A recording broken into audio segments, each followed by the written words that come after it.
You realize when you use these stupid, like, big articulate words, just paints the visual more of you as Homer Simpson at your control panel. My monitoring station. All right. Cats are in position.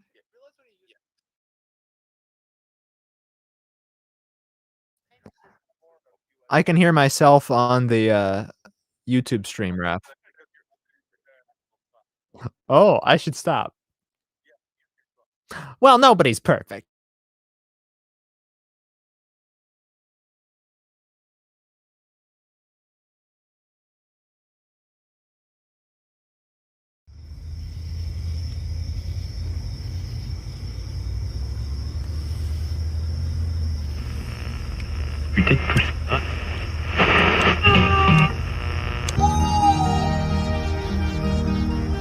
The owl of the night. What groovy music he makes. It's Enshohma's night owls clipping by whirling show.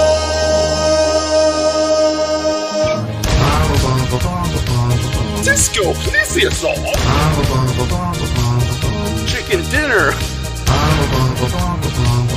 Jack Oxen. Chicken dinner. Oh, this is insane.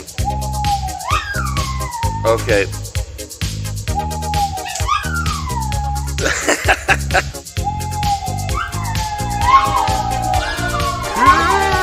That's weird. Okay.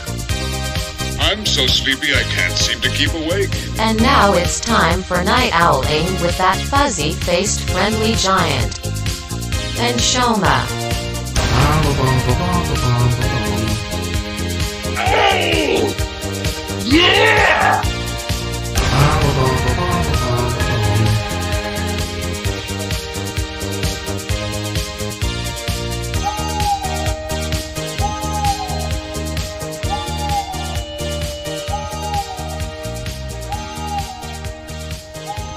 Okay, so sorry for the wait, everybody. We had some technical difficulties, mainly me not being on time.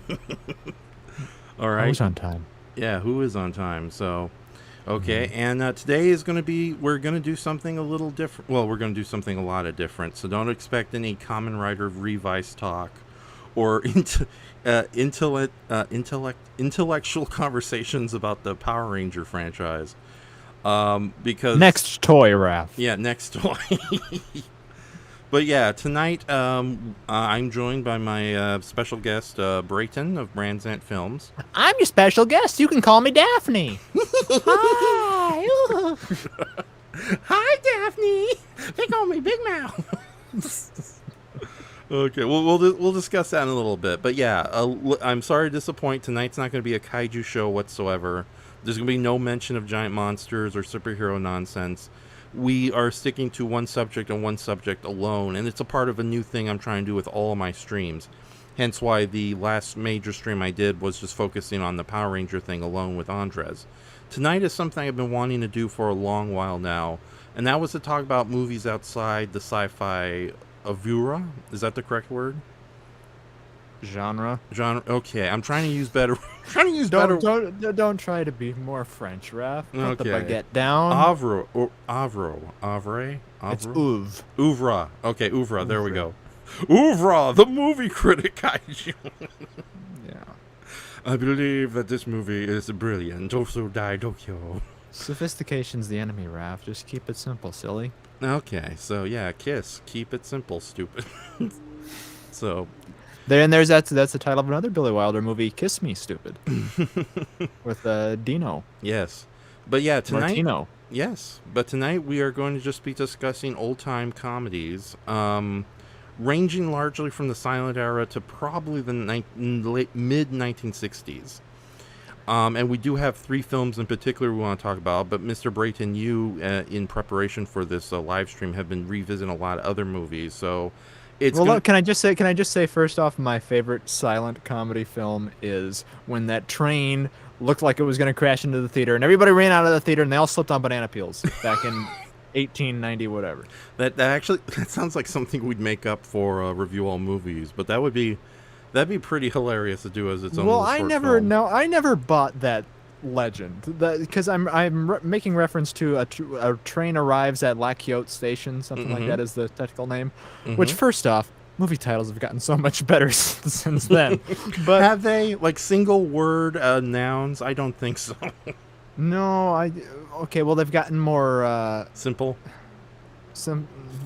They've gotten a lot less blatant because, back then a bird flies and poops on Thomas Edison. It's just a statement of fact what you're seeing. So I guess maybe it was simpler back then. Anyway, beyond the point, I never believed that urban legend that people actually thought the train was coming into the theater.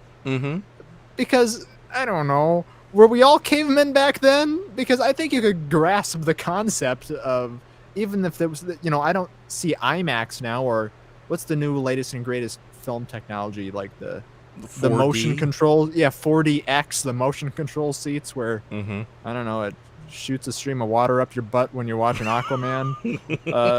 I don't think that I'm actually, in the ocean or flying with Tom Cruise in an airplane. Like, even with the latest and greatest, the technical feats, I'm not. I still have a separation between myself and, unreality. It's funny you should mention that, because I was actually thinking of something similar in regards to, like, folklore mythology. It's like half the time. Don't worry, it's not going to get into a monster scribe, but. No, I'm wondering how you connect the dots with you and folklore mythology. Well, is it because you like centaurs so much? Yeah. Well, Brayton, you know how much I like centaurettes, the female centaurs, not just centaurs. Is it because you love them sexy centaurs? Yes, thank you. All right. Okay, that's our little bit. No, I was thinking about mythology because I was watching a video about how ancient fossils probably helped inspire a lot of dragon legends and other creatures. The Protoceratops looks a lot like ancient paintings of a griffin from Greek and Egyptian times. Sure. But then it's like when you really get to the folklore and some of the histories behind these mythical creatures and stories, some of them were just stories. Like, the people back then who created them or were sharing them knew it wasn't real. Or if they did get it from some fool or some religious fanatics who believed it to be real, they themselves probably felt less so. And especially true with some of the more, like, American folklore monsters or some of the sillier yokai from Japanese lore. I honestly feel nobody truly believed in them, but they were still really good and fun stories to share. And I think this whole thing about, old-timey people are watching movies for the first time and get terrified by the train. Oh my God, it's coming! It's like, and back then they all had pistols in their pockets because we were just barely out of the cow age. So yeah, it's either they were shooting at the screen. The women with their giant hats are taking their hats off to pull out sub-automatic machine guns. Yeah, even the little kids had, like, the little mini revolvers so that they kept in their sock puppets. So, in their socks. They're Teddy Roosevelt teddy bears. Oh yeah, exactly. Yeah, it's like my idea was a little darker, where they just all decided to commit suicide before the train comes. That's hilarious. Yeah. Of course, back then bullets and guns weren't that powerful. This was pre-World War I, so it's like when the train did come, it's like they got really nasty heading. Okay. But alternatively, your idea of them just pulling out guns and, like, just shooting up and turning this screen into Swiss cheese is even more hilarious. So maybe the guy they got playing music to accompany the footage was just playing some really scary stuff on the piano. Boom, boom, boom, boom, boom, boom. It is funny, though. You should mention that. I remember growing up when back then. Yes, back in the 1700s. I was only 48 years old. No, back in the early 90s, I think, when I was still a young kid or just barely becoming a teenager, I remember my family took us to go see Aladdin on the big screen. And I don't know if the screen itself was particularly huge. I think it was possibly the original El Capitan Theater before they did some of the cheaper redones. Yeah.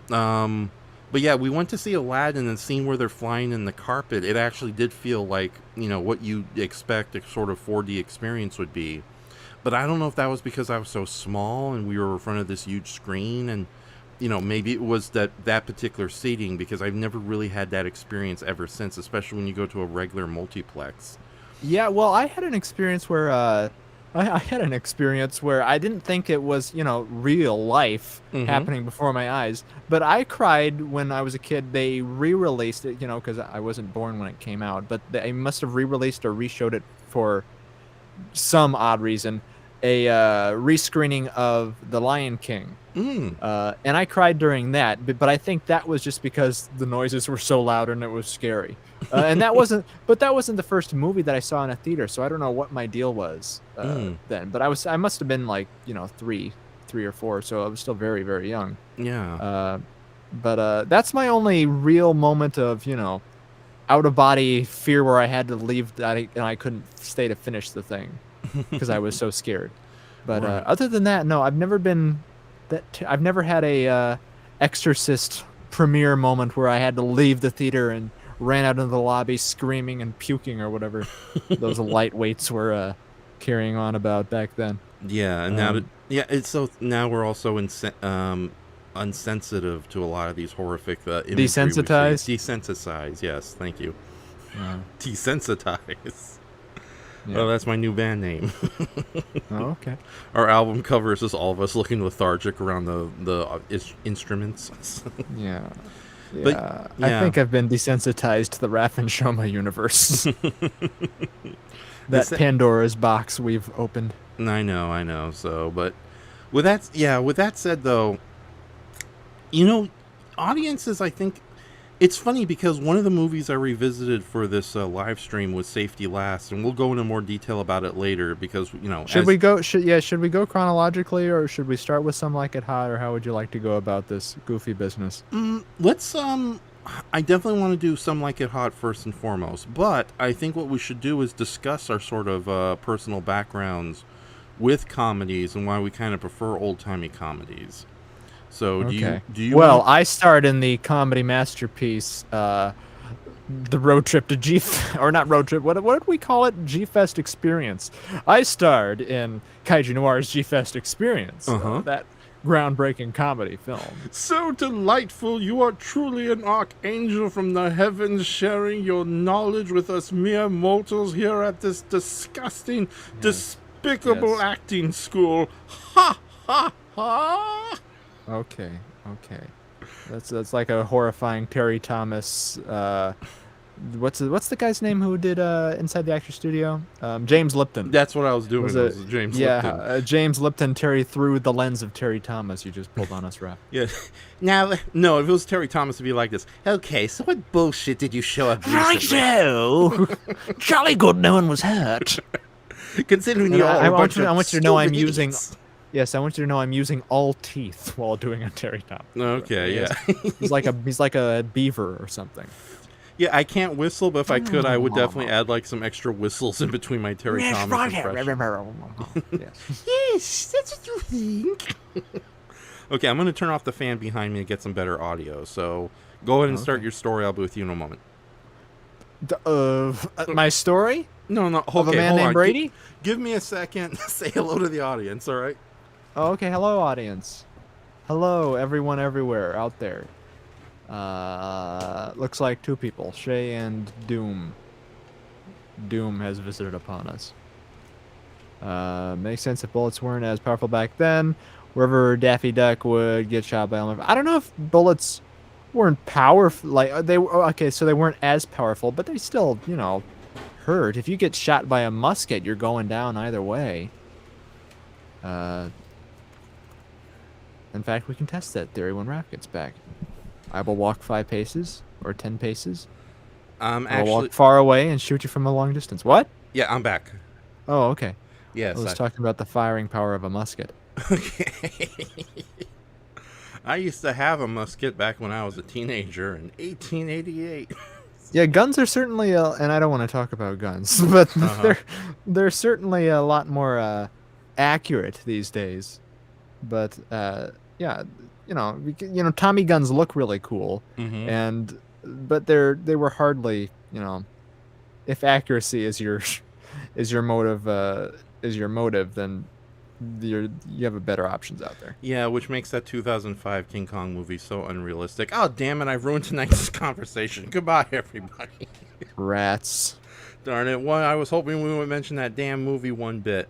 So, by the way, There are Tommy guns in Some Like It Hot, Rap. You could have referenced that. Been yes. more on No. topic. Oh, yeah, but we got kaiju fans who are gonna like stumble in here like little kids in a bar mitzvah, wondering, so what's this about?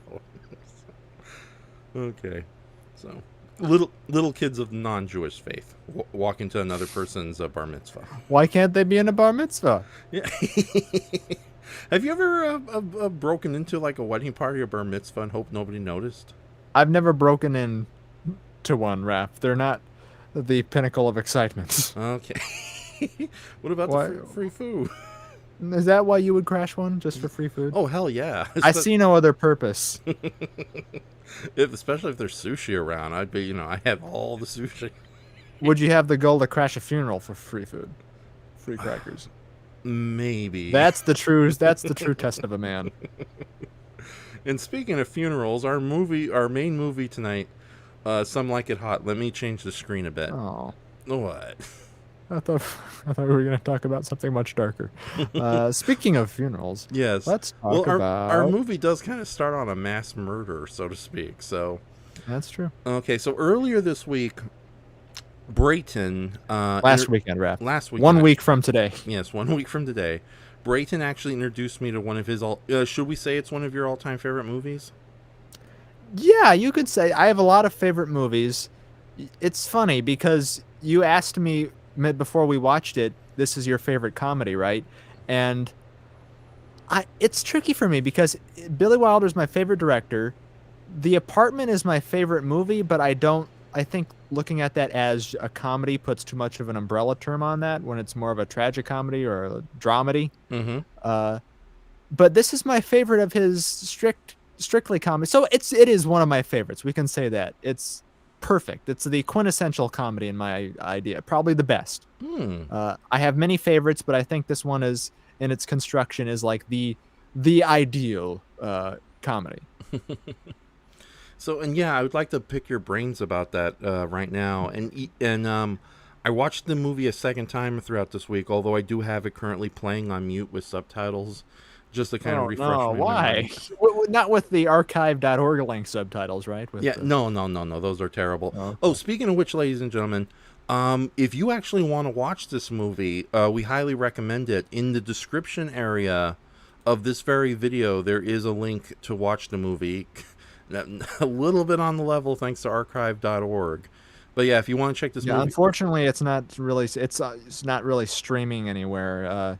You can get it on YouTube for $4 on Google Play, but I thought they had this on HBO Max for a little while. Yeah, but there's as we know, HBO Max is gutting its library, and I went to check the comedy selection on HBO Max to see if there was any new movies, movies that would introduce myself to talk on tonight's stream. Unfortunately, it's amazing. They practically got rid of everything. It's like I wanted to revisit Playtime for tonight, and that's no longer available. But yeah, HBO Max is getting rid of its library, and give it less than a year, it's going to be nothing but reality TV shows and Batman. The last comedy I watched on HBO Max, tragically, was Hudson Hawk. I don't know what possessed me to do that, but it's weird. I've been kind of like for some weird reason, I'm intrigued to revisit Hudson Hawk and see if it was really as bad as it was. I don't have any nostalgia for it. Again, obviously before my time. Unlike Some Like It Hot, so Hudson Hawk was before my time. But no, I had never seen it before and had fond memories of it. I just saw it for the first time, and yeah, not good. Yeah, I don't think has Bruce Willis ever been in a funny comedy? Because there's that one where he's dressed as a rabbit or something. Mm-hmm. And Hudson Hawk, I don't know, poor guy. Yeah, that's a quick shout out to Kaiju Kim. Hey, Kaiju Kim, welcome to our stream. Sadly, there's no Tokusatsu or Power Ranger talk tonight. We're talking about hey Kim. Yes, Kim. Although Kim, if in the future, if you ever want to join a stream and talk about old timey 1950s monster movies, I'd be completely up for that. So. But yeah, and also we have Doomzilla and Shay in the chat, so thank you guys for showing up. But yeah, in the description section, if you guys want to check out Some Like It Hot, it's there. Granted, it has Hispanic subtitles, but other than that, the quality of it looks great. And it's a very highly recommended movie. So we would And if you like it, please buy it because it's worth it. It's absolutely. I think everybody should. It's one of those movies I think everybody should see. And even though it is one of my favorite comedies, the American Film Institute labels it as the best comedy of all time. And below that, though, surprisingly, is Tootsie, which I think having that as number 1 and number 2 on their list, it's interesting because they're similar in message, but I find Tootsie a lot less. A lot more dated and a little more less effective. Progressive themes. Yeah, it's funny. Okay, so let's discuss the plot of Some Like It Hot. And thank you, Kaiju Kim. That's very reassuring what you just said. So the plot is 2 guys dress up as women not to get killed. 2 dudes, 2 bros. They dress up as women after they witness a murder. Haha, funny. Yeah. Okay, so the movie takes place in 1929, I believe. Yeah.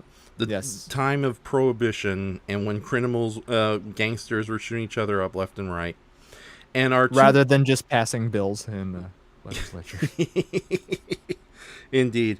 And our 2 lead heroes, hold on, let me bring up the Wikipedia page because Joe and Jerry, played by Jack Lemmon and Tony Curtis. Yes. 2 members of a speakeasy jazz group. Mm-hmm. Yeah, thankfully they notice that there's a police raid about to happen, so they get out of there before they get caught, along with everyone else going to jail. Now, we should mention, too, when we said speaking of funerals, the speakeasy is located in a funeral parlor as a cover, which is interesting. And, you'd never think. That would be. I would like to own a speakeasy just to see where I could set it. Where would be the most unlikely place for the cops to look? That's a good... Well, maybe Chuck E. Cheese inside the ball pit. Yeah, it's like you knock on a ball pit, like a large bouncer gentleman's like, "What's the password?" Chucky sent me, come in.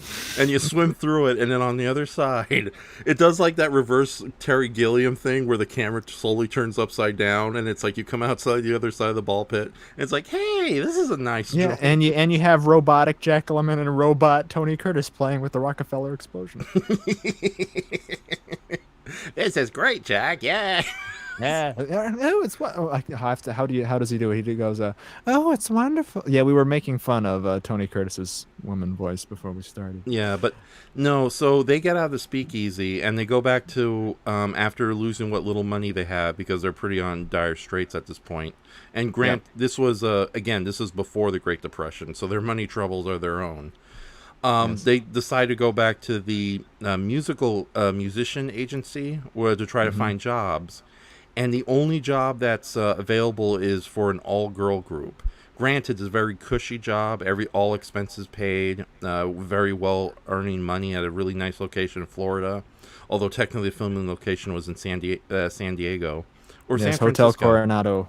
Yes, beautiful looking hotel. It's still around as it originally looks like in this movie to this day. It does, yeah. Yeah, and it looks fantastic. Like if there was a zombie apocalypse and I had to wanted to hold myself up somewhere, that'd be a great place to be. Oh. Yeah, I can sniper them from the tall towers of the hotel. Dressed in drag. Yes. Take that, zombie. So, what happens is they instead have to get an even crappier job, and they have to borrow. Tony Curtis has to borrow not exactly his girlfriend's car, but sort of a failed acquaintance of his at the agency. Yes, he's a bit of a male floozy, a womanizer, if you will. Yes. So would we call him a himbo, or he's a little too early to call him himbo?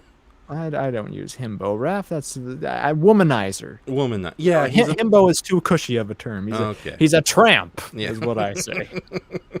Not the tramp, that's Chaplin, but he's a tramp. Yes.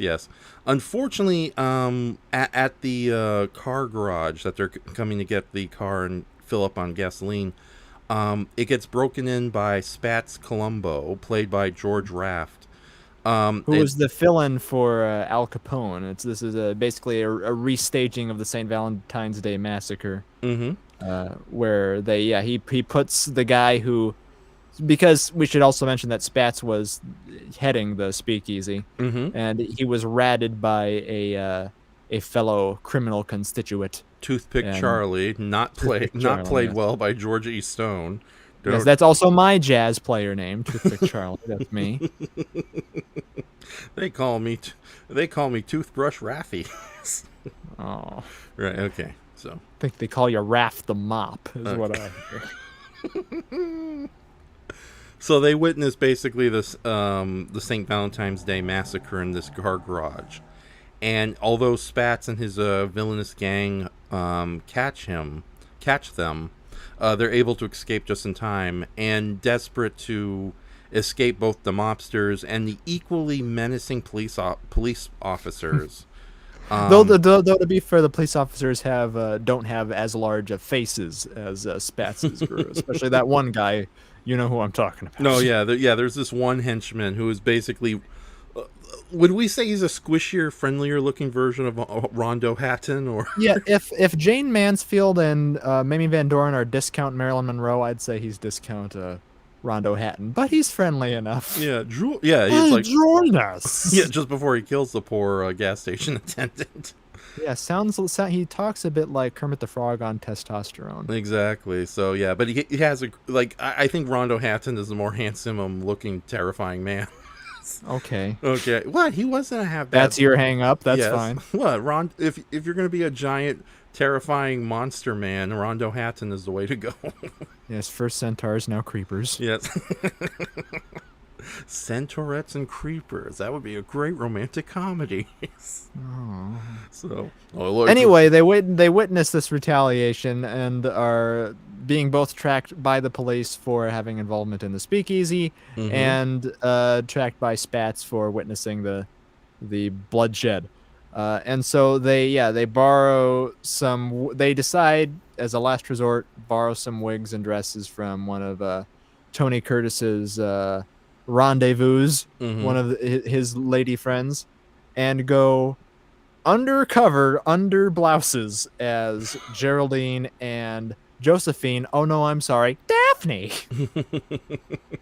To play with the all girl group. Right. And although they now, okay, here's the big question: they're not convincing broads whatsoever, and that is no, they're not, and that's what makes it funny though, is because they're not passable whatsoever. But everybody else falls for it, completely. Yeah, the woman in charge of this all-girl band, it's like after she's introduced to these two characters, she tells her assistant, tell the girls to be polite and keep their mouths shut around those two. So yeah, I'm glad they do acknowledge the fact that they are not 100% convincing. What's funny though is after rewatching the movie the second time and seeing it again on screen, I don't know what Jack Lemmon and Tony Curtis are doing, but they're doing their best to keep their Adam apples subtle. Yeah, covering with scarves and pulling their collars up. No, even in the scenes where they're like out there in the open, I don't know what Jack Lemmon is doing, but yeah, his Adam apple. He retracted his Adam's apple. Yeah, I guess so. It is an old movie, Raph. They didn't have HD clarity, but even the Kino Lorber and Criterion discs are great, but clarity is a little fuzzy in some spots. But yeah, I don't know if. Physically, they're not passable, but I will give them props. Attitude-wise, they're pretty darn good. Yeah. The body language on both actors is amazing. Like if you saw the sheer exuberance of their performance. Yes. If you saw them from a distance and you were as blind as a bat as I am without my glasses, you could mistake them for just regular women walking down the street. And they're not. They're kind of playing it for laughs, but they're still doing it's testament to how good of an acting job these two guys are doing. So, and then, this was back then when comedians and actors were one and the same, as opposed to like today where it's hard to separate the two. When a comedian decides whenever you need a person for a comedy, just pull a random stand-up comedian and plop him in your movie instead of I think Cary Grant is probably one of the finest comedy actors of all time, and he was an actor. He wasn't Did they have stand-up? Yeah, I guess they had stand-up back then. They had people on the radio doing comedy back then. Yeah, and also, a lot of these guys started in vaudeville, which is sort of the back then equivalent of cable comedy television. So yeah, but Cary Grant, he was a working man's actor, and you had people there were people who were a lot more versatile back in those days. Yes. With singing and dancing and comedy and drama, and they had their chops in tune. Where today, it's, I don't want to sound too grandpa-y like, but they just don't. People put a lot less effort into all aspects, all facets of performance. Oh, film. absolutely. It's like you're either a stunt actor who can't act, or you're an actor who can't dance, or you're a singer who can't act, or an actor who can't sing. It's like, Or you're all of the above, also known as me. yes. Oh no, you can do multiple talents, but yeah, I can do several things, but just not at the same time. yes. There's like a big old dial phone type button on Brayton's back. You got to switch on for singing Brayton, Yes. dancing Brayton, musical Brayton. So, all right, it's like, for example, like I can do comedy acting, but I could not sing the save the life of me. So, I think your little Dirty McCruption on a boat song, which has not gone public, is a quick denial of that, right? it was released on April Fool's Day. It's public. Oh, you did? Yes. Oh, okay. Well, good for anybody who's listened to this. Anyway, okay, so continuing with this. Yes, they joined the girl band, also led by Marilyn Monroe. We are introduced to Marilyn Monroe, who is stunning in the movie. And they go off to Florida, and not a love triangle, but what do you call it? A love, when you have four people involved and they're in love with different people. I don't know what you would call that. Sort of a love equal sign. Yeah. Well, it's not exactly a love square because they're not really in love with one another. Although It's not an orgy. We're not that boundary pushing. no, you need at least more than 4 people for an orgy. Yeah. So is that your limit? don't ask. I don't know how I got to that. But yeah, no. What's the old terminology? Not a comedy of errors, but it is sort of a romantic. God, what's a good term? I wouldn't call it a rom-com. Are you trying to dance around calling it a rom-com? It's funny. It is a bit of a romantic comedy, but that's the thing about these old. Oh wait, Goji says a love quadruple. Yes. Not a bad description. Don't say foursome. Yes. No, that's the funny thing about these older comedy films. It's like it's not just comedy. There's different elements of it. It's like this movie even has a bit of a musical number early on. Nothing Several major. musical numbers. Oh, okay. Several musical Yeah, numbers. you don't remember there's all done by Marilyn Monroe. On the train, the plane, in Spain. No, on the train and the hotel. The famous one being "I Want to Be Loved by You," but she does a performance on the train with her ukulele, and then at the end when Tony Curtis kisses her goodbye. And there is also a bit of not thrills, but suspense a bit with our heroes being dealing with the villainous gangsters who only really factor in in the first act and almost coming back at the end to provide we forgot about those guys. Yeah, exactly. So, but for the most part, it's a pretty pleasant. It's funny.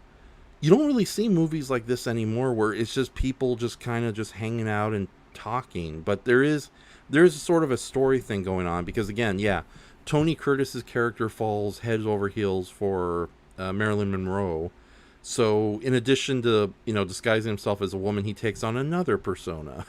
Yes, as the aforementioned Cary Grant, and he does a bang up Cary Grant impression. Oh yeah, it's almost uncanny too. So it's and he calls this fake character he pretends to be in order, so he can actually talk to Marilyn Monroe's character. Sugar Cane Kowalski, by the way, is the name of her character. Yes. He calls himself Shell Oil Jr. because he's apparently one of the many heirs of the Shell Oil Company. Yes. So, but yeah, it's hilarious. If you want to see Tony Curtis do a really good impression of, oh damn it, Cary Grant. Thank you. I almost said Gene Simmons. It's because he can't. Oh, what? No, but because he can't do a woman's voice to save his life, which I just found out. I always knew that the voice was dubbed, but I just found out that it was Paul Frees before we got online. That it was Paul Frees doing Tony Curtis's female voice throughout the film. And I was surprised he could get his voice that high. Yeah, it's Paul Frees does a very convincing female voice. And for those of you, Paul Frees, of course, is a famous voice actor. To you Godzilla fans, he is the voice actor for Doctor Who in King Kong Escapes, a movie that we will definitely be touching upon later this month. But to the sophisticated folk, he's also Boris from Bullwinkle, and also Moose and Squirrel, they get into our way right, again. Bullwinkle, and also the voice of the Haunted Mansion ride, and also the voice in so many things. Oh yeah, I also think he does a lot of voice acting in War of the Worlds. So I think he even dubs over that one news reporter person at towards the end. It's like, I'm recording this for future generations, if any. Yes.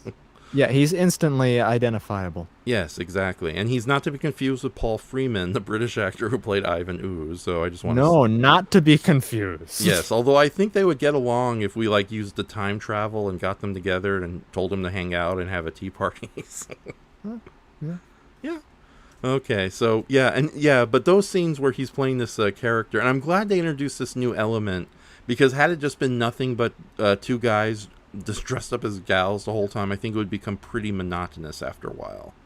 Which I think is one of the big problems with a lot of other quote-unquote drag comedies. Granted, I think this is the only good one I've seen, and I remember being forced to watch White Girls once, but oh, good lord. Yeah. Well, and you haven't seen The Birdcage yet. No, unfortunately, no. I've heard that one's a good one.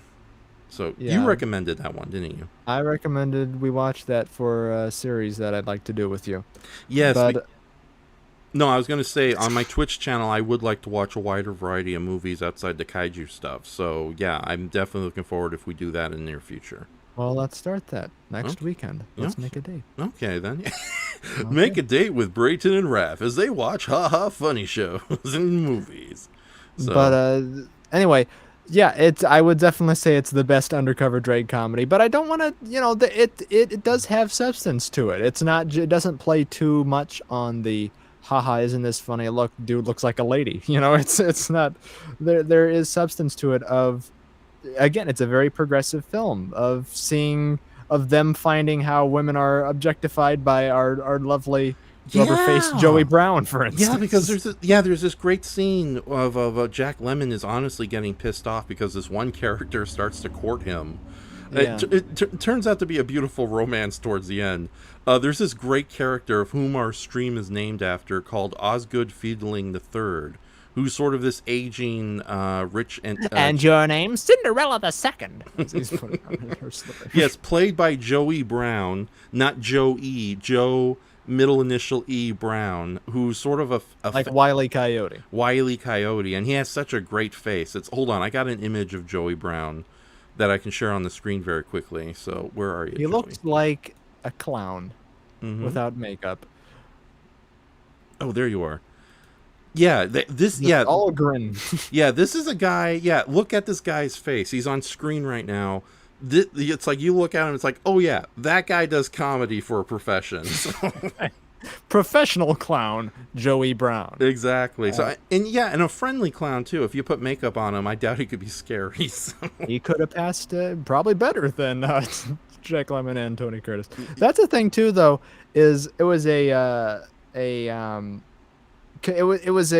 intentional effort to do it in black and white, even though I guess that was a bone of contention because Marilyn Monroe had signed a contract where she wants to only appear in color films because she thought she looked better in color, which, fair enough. If you've seen Gentlemen Prefer Blondes, she's quite sparkling. And the prior Billy Wilder film, the famous one that she's in is 7 Year Itch, which is the famous photo of her dress being blown up by the air grate, which when I saw that movie, I was disappointed.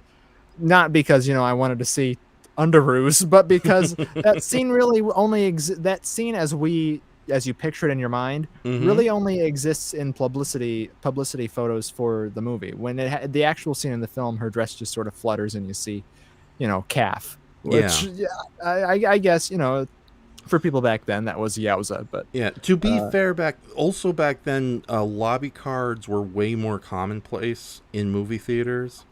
Actually, they stopped lobby cards altogether. So I guess that famous scene in that now they're just screen grabs on entertainment.com.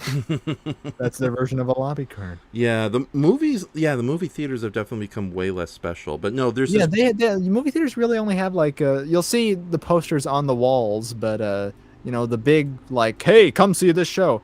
it's really, you know, unimaginative cardboard standees in some cases. And just to quickly note something Goji Shea wanted to share. Hey, I just looked up and saw Paul Frees was the opening narrator for the Linda Carter Wonder Woman show as well. So, nice. My God. Yeah, but no, there is this great scene because Jack Lemmon, when he's put on the train with the girl band, he kind of objectifies the girls a bit of himself. You know, Yeah. he shares with Tony Curtis's character. It's like, oh, I had this dream where I was a little kid and I was trapped in a candy store and everything was mine. I feel just the way it is now. But later, Jack Lemmon gets kind of pinched in the butt by this character of Osgood, played by Joey Brown. And he honestly gets pissed off about it. And he later comments, it's like, you know, you're not even that, like Tony Curtis says, you're not even that cute of a woman. Doesn't matter. I'm still a woman. So, yeah. And you're right. It's funny that this movie, in all its decisions, creative decisions and its writing execution and acting execution and the story beats, it's weirdly more timeless than a lot of other comedies that would tackle the same subject matter. Because I've not seen Tootsie, but being a movie about drag dressing in the late 70s, I can only imagine how, you know, some of the more elements, if you will. When Dustin Hoffman goes in for the kiss to the I'm blanking on the actress's name, but when he goes in for it, it's a little, I get well intentioned, you know, but it's still a little ropey. But no, I think this movie's timeless in both the laughs and the sentiment of the film, and I just think that's part of what I love so much about Billy Wilder's films is that all of them, there's an element that doesn't feel dated, because like I said, I'm a fan of older comedies, screwball comedies, and you have to kind of put yourself in the mindset of an audience for some of them. I mean, some of the jokes can really be, you know, how many times do you see a pie in the face and laugh at it? But which I guess we'll talk about when we talk about The Great Race. We can talk about pie. But I like pie. Yeah, I think this movie, and the reason I say everybody should see it, because I don't think it's one of the movies that I think are just impossible to hate in the great history of film. I can't see anybody watching this and being, you know, overtly disgusted in any type of way, which if you're an audience member back then, though, they had a pretty disastrous test screening. Really? For some ungodly reason, nobody laughed at anything. Parents were walking out with their kids, just I guess it was too much for them, the drag portion anyway. Really? But luckily, and everybody kind of had a freak about it, and we're like, oh, Billy, you got to cut this scene. He ended up only cutting out 60 seconds of footage, and they showed it at another test screening with a younger audience who ate it up, and then it became, the highest grossing film of that year. Yeah, you know, now that you mention it, this is not... Okay, the movie is relatively tame by today's standards, but for back in the late 50s, I can see why it would offend a conservative audience. And emphasis on the word conservative, not, Republican. I mean, like, conservative, like, oh, this is not how it should be, according to the Bible. Stuffy Hays Code types. Yes, exactly. And, I can see little, like, first off, why would a mother take... Well, actually, that's the age-old question. Why would a mother take their child to a movie like this, period? Yeah, but you have to understand, too, test audiences, or test screenings, which are such a weird anomaly to me, even still, that they happen. They're a weird beast where the people always don't know what they're seeing, and they're usually a humorless lot anyway. If you listen to a lot of behind the scenes stories, and also like the greatest comedies. And you just mentioned, if you put the wrong audience with the wrong movie, it almost never works. It's I'm really happy to see this movie, and I definitely recommend the movie to everybody in the audience listening to this now and later. And like I said, there is an archive link in the description if you guys want to check it out for yourself. We recommend it.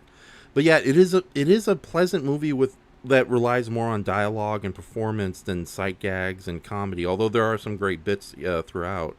Like I love the fact that Tony Curtis as Shell Oil Jr. doesn't know how to pilot a speedboat, so he slowly goes backwards, and he's doing okay with it.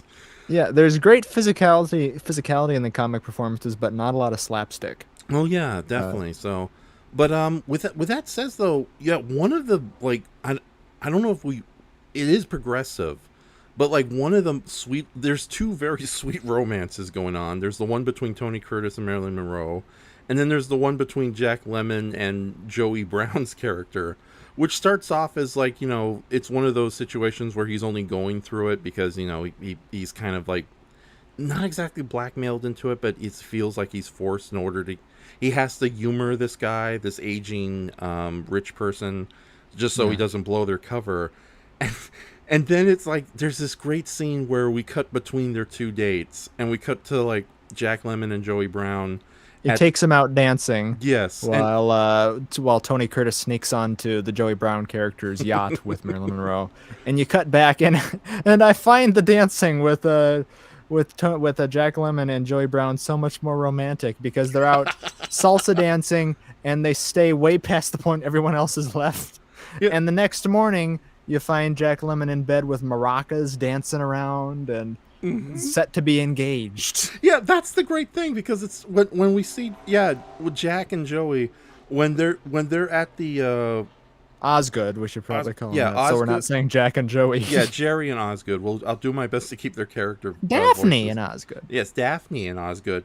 It's Daphne, aka Jerry, aka Jack, is not having a good time. It's like, I can't believe I'm in this, despite Osgood is clearly. But as the night goes on, we switch back and forth.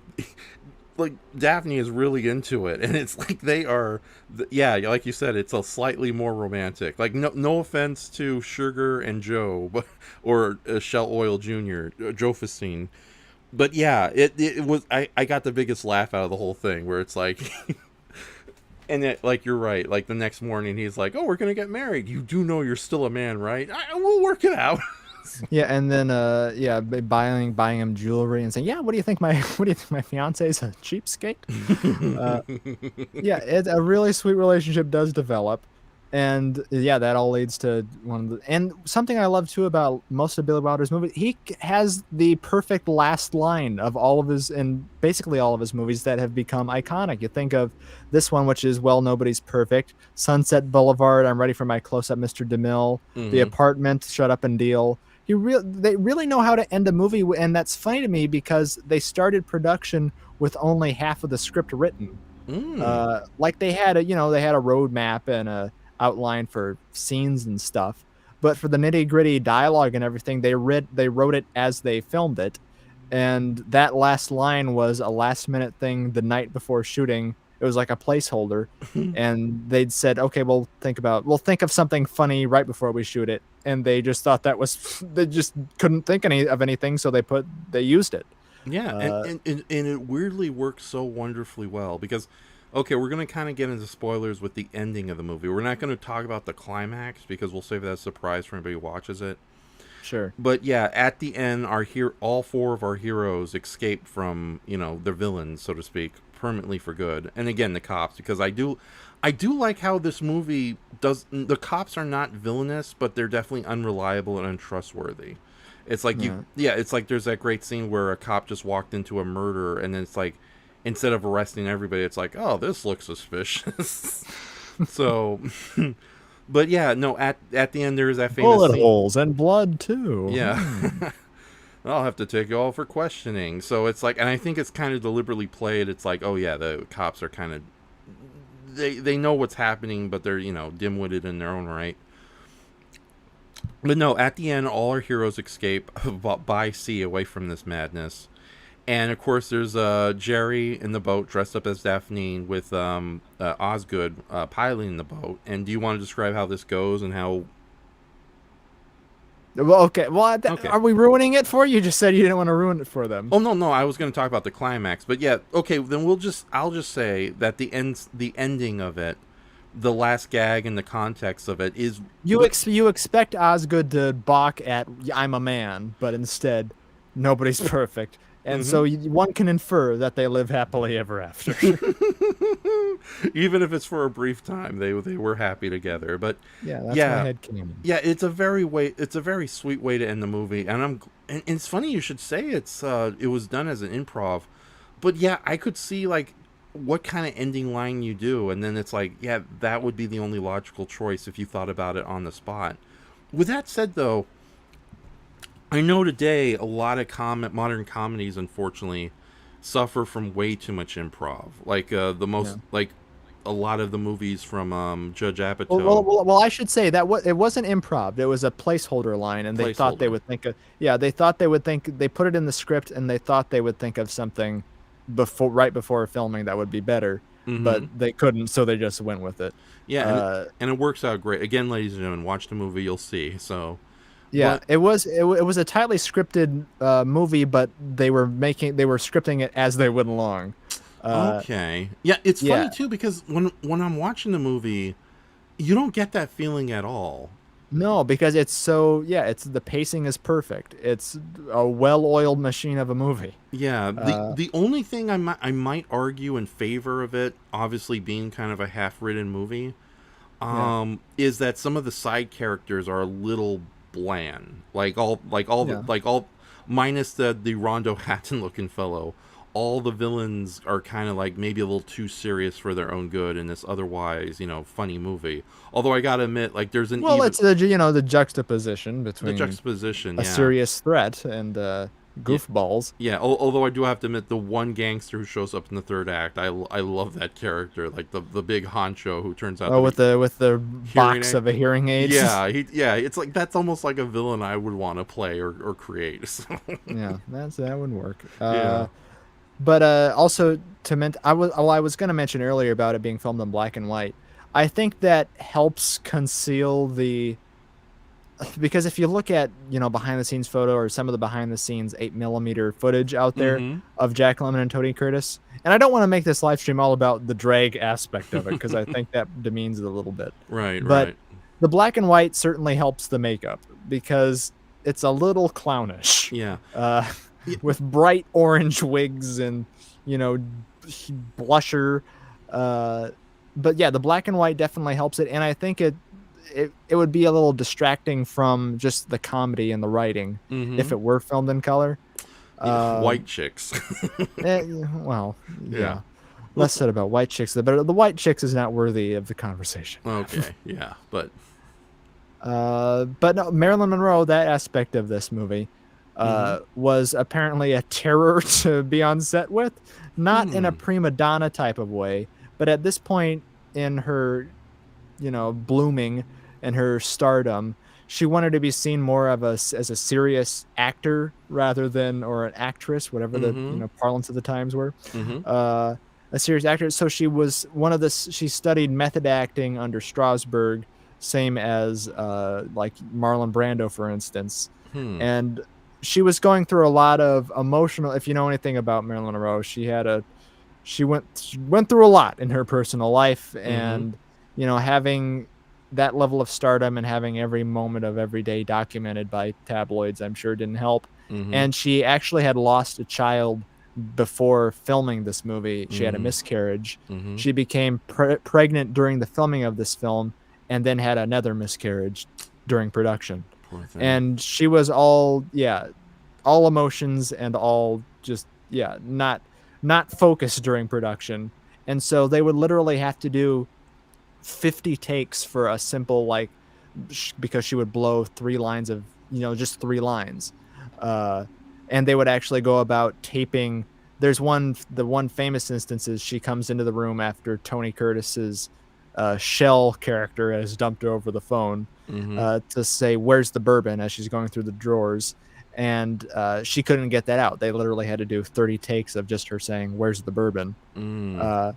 And they would go to the extent of taping her lines like on sheets of paper inside of things, Mm-hmm. which is funny to me because Brando worked the exact same way, but with cue cards, to where I have to say, if you're this hot shit method actor, why do you need, cue cards and your lines taped to things? It's just, The fat is covering my eyes. yeah, I always just found that aspect so, because, you think of how great of an actor he was, but Mm-hmm. really, you can't bother memorizing? I don't know. Anyway, she's very good in the movie, though, it should say. And while it still Yeah. does play into the ditzy blonde like character that you associate automatically, for better or worse, with Marilyn, she at least does have some dimension to the character. Yes. And she does, like, for the most part, she makes it seem effortless with the acting.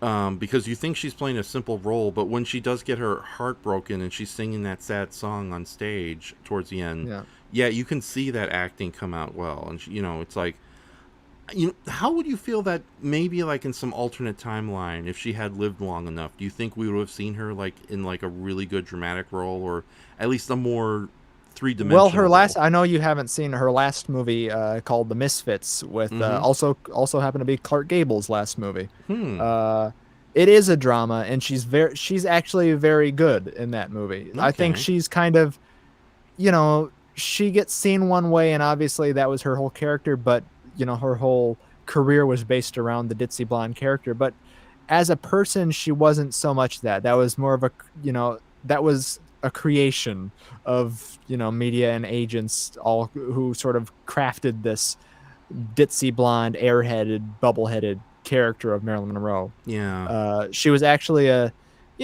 intelligent, complicated person who, in the right thing, was actually a very capable actor. And yeah, I think if, things had been different, maybe she would have had more opportunities to, show a different side. Yeah. Or it's like, Though she shows plenty of sides in this movie to be, not to be a sexist pig, but yeah. Well, it's funny. She does flaunt her body quite a bit in this movie, but it's not as annoying as, say, a James Manfield movie where it's like, oh yeah, we know why the camera's in this position over this bust. No, like I said, there's a hierarchy of, Marilyn Monroe is at the top. Jane Mansfield is below Mamie. Did you know that Mamie Van Doren is still alive? I just found out that Really? recently too. She's Okay. 91 years old. Okay. But anyway, Yeah. Mamie so- Van Doren also, not nearly as good of an actress, but Mhm. in some good things. You think when Mimi dies, her son will finally become king of the country as opposed to just a prince? I'm sorry, that was a terrible joke, everybody.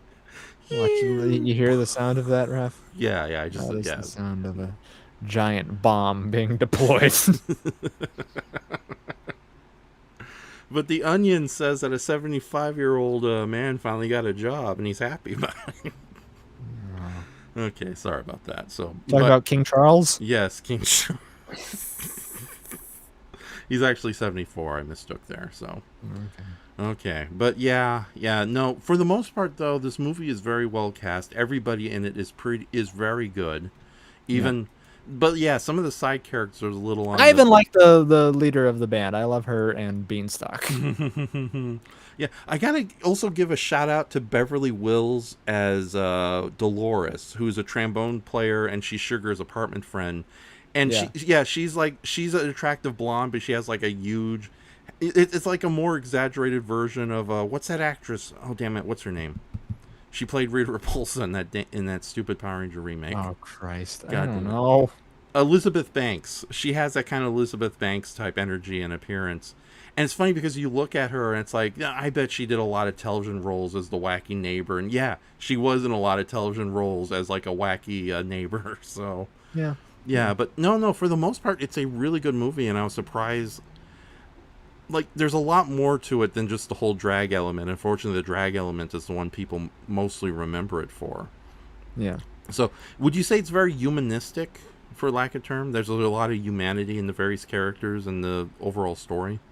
Oh yeah, absolutely. I think what makes it so endearing or enduring is the characters rather than just the drag element. I think they're all extremely well written. Like even Marilyn Monroe's character has, she's not just, like I said, an airhead. She has a backstory who's been hurt by past men, and there's an arc with this trombone player. It's always the trombone players in her life, or the saxophone players. Yes. And which that reminded me too while we were watching this, Raph. Andres was a saxophone player. He played alto sax. Oh my goodness. So maybe that accounts for him hurting me that one time on our trip to Florida. and leaving me high and dry. Yeah. Well, you know what that means? You guys have to be in my remake of Some Like It Hot. So, granted, you're both your characters are going to pilot a giant robot towards the end, but it'll be very classy and well done. So I'm down for it. They Okay. Some Like It Hot was a remake, so why not? okay. Or a loose remake. The movie. Really? Yes. Really? Yes, it was a loose remake of a Okay. German farce from and it wasn't even like a long, like it wasn't a silent movie or anything. The German movie that it was a remake of came out in 51. So really just, 8 years prior. It'd be like you remaking a I don't know what's a recent film that's not a superhero movie. It'd be like if you remade Get Out right now at this very moment. It'd be like, wow, is it so soon? Not to compare Get Out to this movie because I haven't seen it myself, but from all accounts, it's not that great. And it only borrows like the premise. It only borrows the premise. All the characters are different. It's just a band goes undercover, or two men, down to the luck jazz musicians go undercover with a girl band. That's about as far as it goes. Okay. But yeah, I'm glad they went with a different direction. Like I said, this movie has a lot more layers to it than you would imagine it. So yes, it has layers. It has depth. I'm glad you finally saw it because like I said at the beginning, and like I'll keep saying, I think it's a movie that deserves to be seen by everyone because it's enduring for a reason and not just because it has, the quirky drag element. Yeah. And that said, let's talk more about drag. Yes. You ever done it, Raph? No. I've only ever done it once, and I will sympathize with Jack Lemmon and Tony Curtis by saying it is, you do kind of have to be the right kind of person to pull it off. Yeah. You have to have the right kind of genetics. I can pull off like a Mary Martin, Marlena Dietrich type of old timey woman look. But, right. So, someone in the comment section here earlier mentioned you look a little bit like Jessica Lange. That would be Goji Shea. No. I think Goji Shea was mentioning that Jessica Lange was in Tootsie. That was the actress. Oh, okay. Sorry about that. So yeah, are you saying I look like Jessica Lange? And she's the one who gets attacked by birds every day, right? Does she? I'm sorry. Hold on. I know she got blown on by a monkey. Oh. Okay, yeah, you do look you look a little bit like Jessica Lange. I'm sorry. Oh, all right. Young Jessica Lange. So I'm not complaining. That's fine. Yeah, you can pull it off. I'm looking at pictures of her right now. So. Yeah. Okay. Anyway, to belabor the point, I'm so glad I finally got to show you it, Raph. And yes, if you liking this was any indication, I think doing a Twitch stream or a series of Twitch streams with you, showing you a list I've compiled of movies that you are unfamiliar with, I think that would go over well with you. I think there's a whole world of comedies you need to see. Yeah, because I know you're a fan of the genre. You're a fan of old timey shenanigans. And yeah, there's a lot out there. Yeah, earlier a lot of good ones. Yes, no, I very much would like to look through it, and there's also probably lesser known movies I like to introduce too. But yeah, Doomzilla, you mentioned earlier, would we be just doing comedies? And for the most part, yeah, I think we would be doing a lot of comedies. I would like to venture out beyond just comedies, if you don't mind. I know you have an aversion to drama, Raph, but there are some really good thrillers and things I'd like to show you. It depends. Okay, I'm always up for a good thriller and a good suspense movie, but dramas are a very fine line to cross because there are good dramas out there, and there are some dramas I do generally enjoy. Unfortunately, like you said, there's very little of them, so I can't really give good examples. Which is why you should see more. Yes. But there are a lot of dramas that are just, and I use the term, I know it's a common term, but I use it in its negative context, melodramatic. And I think that's probably because I've just been burned by a lot of poorly written American movies and television shows, where the melodrama becomes melomoronic, where characters suddenly do incredibly stupid and horrible things just for the sake of getting to that tragic outcome. Well, there's bad examples of everything, Raph. If you've never seen a Douglas Sirk film, you've never seen melodrama done to the fullest extent of its powers. Something like there's a lot of Rock Hudson. That's my love letter nickname for him. Rock Hudson films that are melodramatic, but are done really well and expertly. Yeah. A quick question on that front. Where does a bad day at Black Rock stand? Is that That's not a melodrama. That's like a revisionist sort of western okay? with the guy coming into town. It's kind of a mystery. I wouldn't call it a thriller because Mystery John's western, I think, would be a good way to yeah, go about it.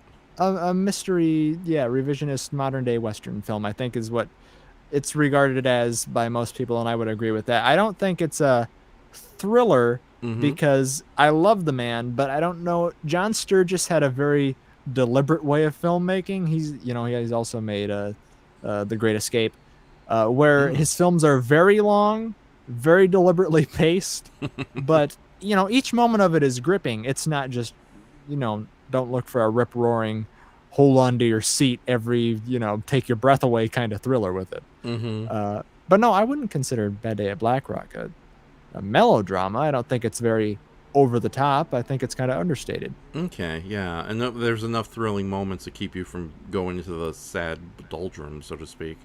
Yeah. So now, before we end our conversation on Some Like It Hot, again, we highly recommend it. You guys can check it out for yourselves right now. Yeah. So in the description, there's a link. Yeah. Oh And yeah, I think if Some Like It Hot isn't available streaming, let me see. I'm sure there are yeah. some. I think it's available on Hulu, but you have to have the premium subscription. And who the hell has the Yeah. premium description for For Hulu. subscription for Hulu? Yeah, we got Yeah, the I guess semi-free if you want to. version. Yeah, I So guess if you want to stay up to date on TV shows, but yeah, I don't know. this would probably be a very simple movie to find on at your local library. Yeah, it's one of the famous classic movies. So I'm sure you Mm-hmm. can find it, rent it, stream it if you like it enough, buy it. Mm-hmm. All of Billy Wilder's comedies are highly recommended by me, uh, and they're all worth your time. The one we mentioned earlier, or I mentioned earlier, 7 Year Itch, even though it lacks the famous shot of Marilyn Monroe's dress blowing up to her head, Mm-hmm. it is a fun movie, though maybe a little dated in its sexual politics. But Mm. anything with Billy Wilder and Jack Lemmon specifically, I would recommend. Yes. Especially The Apartment, especially there's a movie called The Fortune Cookie, which was the first team up with him and Walter Matthau. Hmm. That is great. Irma La Deuce with a team up, a reunion between him and Shirley MacLaine. Mm-hmm. And yeah, if you want to talk to me about recommending Jack Lemmon and Bill Wilder comedies, that's another stream too. But Okay. Some Like It Hot, very recommended. You can find it just about anywhere, I would imagine. Right. So now I do want to mention two last things about Some Like It Hot from my end. Yes. Earlier, I was trying to find a good description for this movie, and I kept saying comedy of errors, but then I realized, no, that's not the term I wanted. Comedy of manners, I think, would be a good way to describe this movie. In the sense that it's very pleasant and, for lack of a better term, posh, but it's still very funny and well done in that regard. And also, one last thing, like the copy you shared with me on archive.org and the also the Criterion copy you shared with me. It's the kind of black and white I love. Yeah, it's a little fuzzy, but it's still it's crystal clear. It's almost like 1950s HD in its own right, and it's that beautiful form of black and white that I think we have not seen since the 60s, so to speak. Yeah, well, and I love black and white, and I don't want to sound pretentious about it, but what I love most of about older movies are the ones filmed in black and white because they have just so much depth to them. Mm-hmm. There's a lot of depth lost, I think, with a lot of early color films. Oh yeah. Even though Technicolor is beautiful, as everyone's mentioned, but they come across as a little like early color films can come across as a little faded and flat. Where Mm-hmm. black and white just adds so much, depth to the image with how you have to light things to make them stand out from the background and lighting subjects. And all of his films look great. And this one and Sunset Boulevard and The Apartment, like I'm a huge fan, especially of widescreen black and white. Mm-hmm. And this film looks tremendous. And yeah, the rehaul or the restoration that Criterion did on it is pretty tremendous. I think maybe they may have taken it off, but it was on the Criterion channel for some time too. So if you look on there, they might have it still. Mm-hmm. But if not, you can come across it elsewhere. But yeah, black and white comedies are great, and there's so many of them. Yeah, so actually there are so many of them. I think we may end up doing more night owling episodes where we're just talking about comedies like these and Yeah. contemporary comedies too. But yeah, it's funny because I'm looking at the movie right now because, like I said, I'm playing it on mute and just having it just as a reference. And we're at the scene where Marilyn Monroe is bawling her eyes out, so to speak. Should we do a What's Up Tiger Lily and dub in the rest of the movie? Okay, or so something? or I'm doing Marilyn Monroe. Goodbye to screen. Oh, it meant to be. I'm so sad. I'm sorry, everybody. I know you're here for. Why are you all smiling in the audience, you goddamn extras?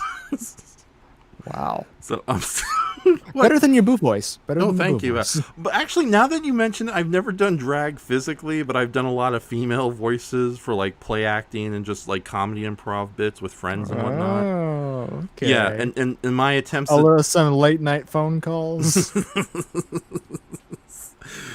Hi, I'm Miss Blue. How you doing? Look at my boobs. Aren't they great? No? Okay, screw you, pal. No, okay. Okay, we'll stop there. But yeah, my attempt to do a boo voice was terrifying. Win, I don't know if you're going to hear this, but thank you so much for saving us. You say that every time. The boo voice was terrible. Mine was good if you let me know anything about the character. Yeah, that is true. Although you're definitely playing Boo's father, that's for sure. So I was Boo's father, Waffle Man, her real father, all along, all the time. don't didn't tempt know me. it. I don't want to do some ridiculous twist like You that. know it to be true. Right. Anyway, Yeah. Hold on. We had a good comment here from earlier that I do want to. Laura's in the chat. I bet Raph's drag outfit has unsymmetrical boobs. Whatever. Who cares? Goji says your Marilyn Monroe voice would make a good gypsy voice for Brayton's Mystery Science Theater show. I think I could do a Marilyn Monroe impression if I worked at it. I can do women voices. Okay. So, I needed to complete my my drag act. yeah, like I said, you might be playing Queen Alina in a future Glue project, so. Why do you say these things like a threat? No, I won't. I like my friends to do voices of my weird characters. Deal with it. I like it very much. So. There was the last thing you were going to say about Some Like It Hot, though. No, those were the last. Like the beautiful black and white photography, and the fact that it has a very nice comedy of manners vibes to it. So, yeah. With a bit of the slapstick and the, I don't want to say the adventure element, but there is definitely a level of excitement to it. Yes, excited. Yeah, it's not a boring drag. Yeah, a romp. See what I did there? Yeah. Okay. Yeah. Hey, pun. No. Yeah. No. It's an incredibly charming, incredibly fun, pleasant movie that, I just don't find.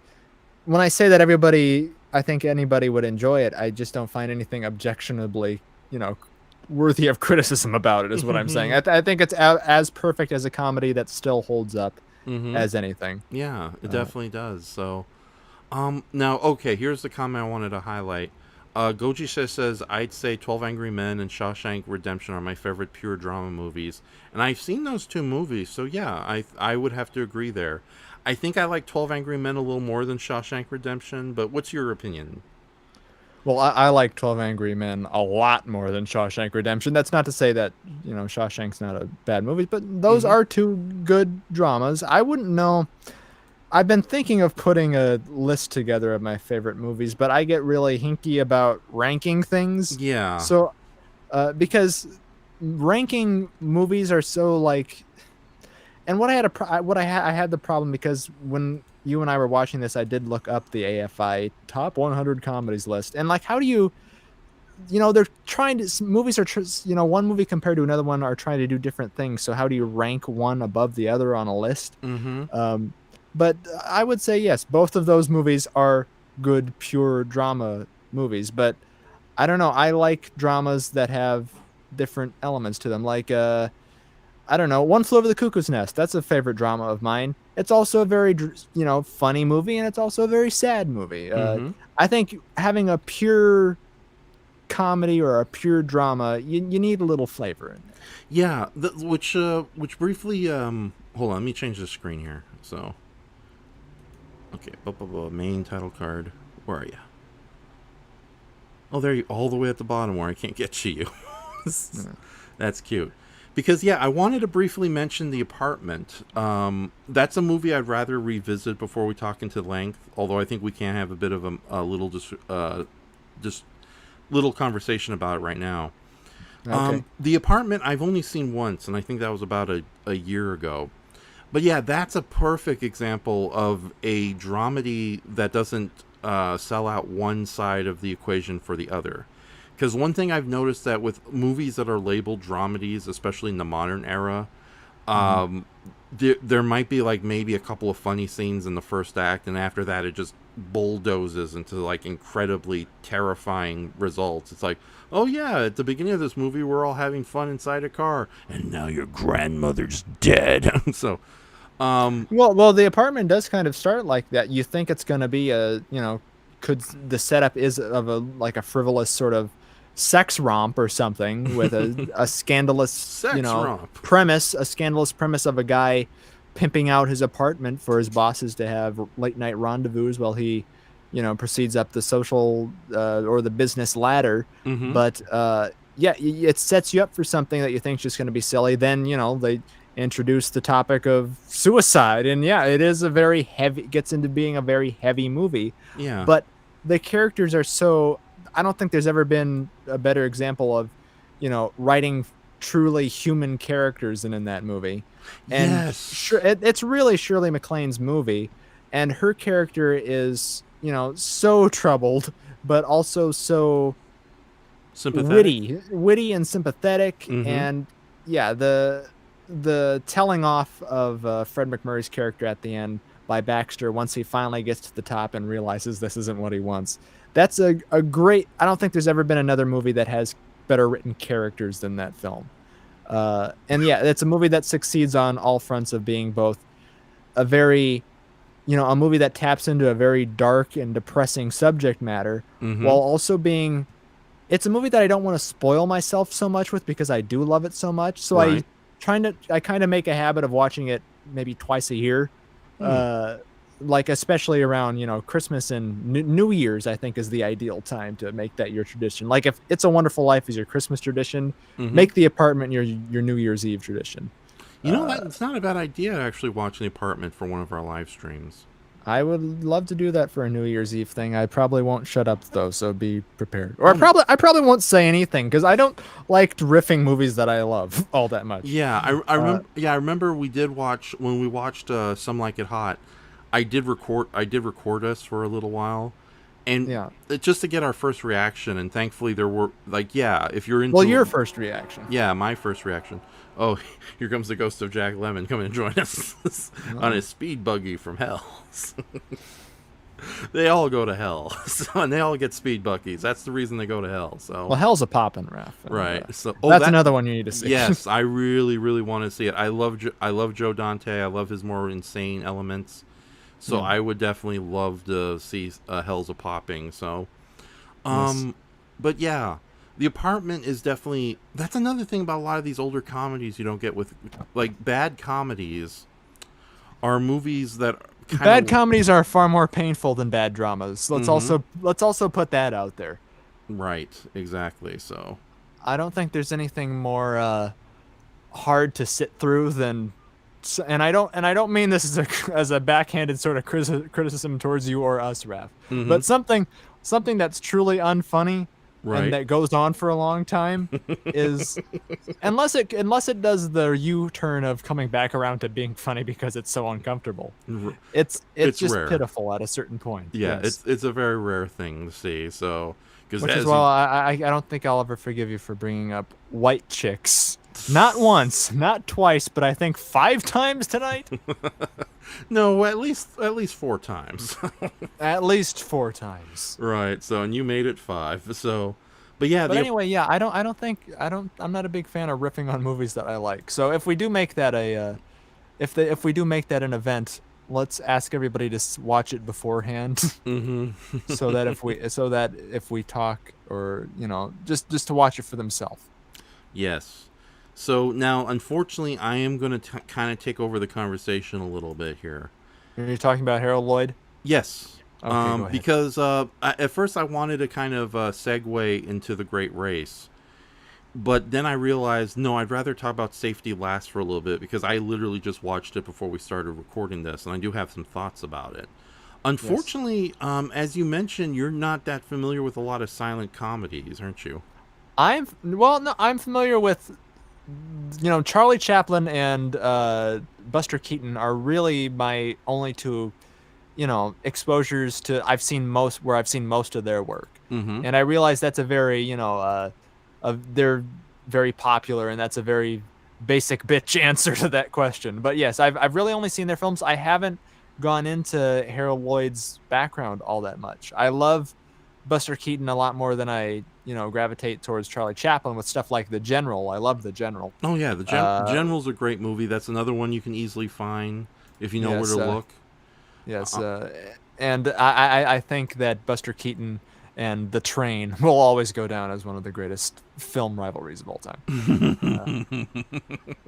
Yeah, it is a movie of just him fighting a train the whole way through. So, and those, you want to talk about a mixture of genres too. Those were in their way comedy thrillers because you generally didn't know if he was going to survive the next take or not. Yeah, and it's funny too.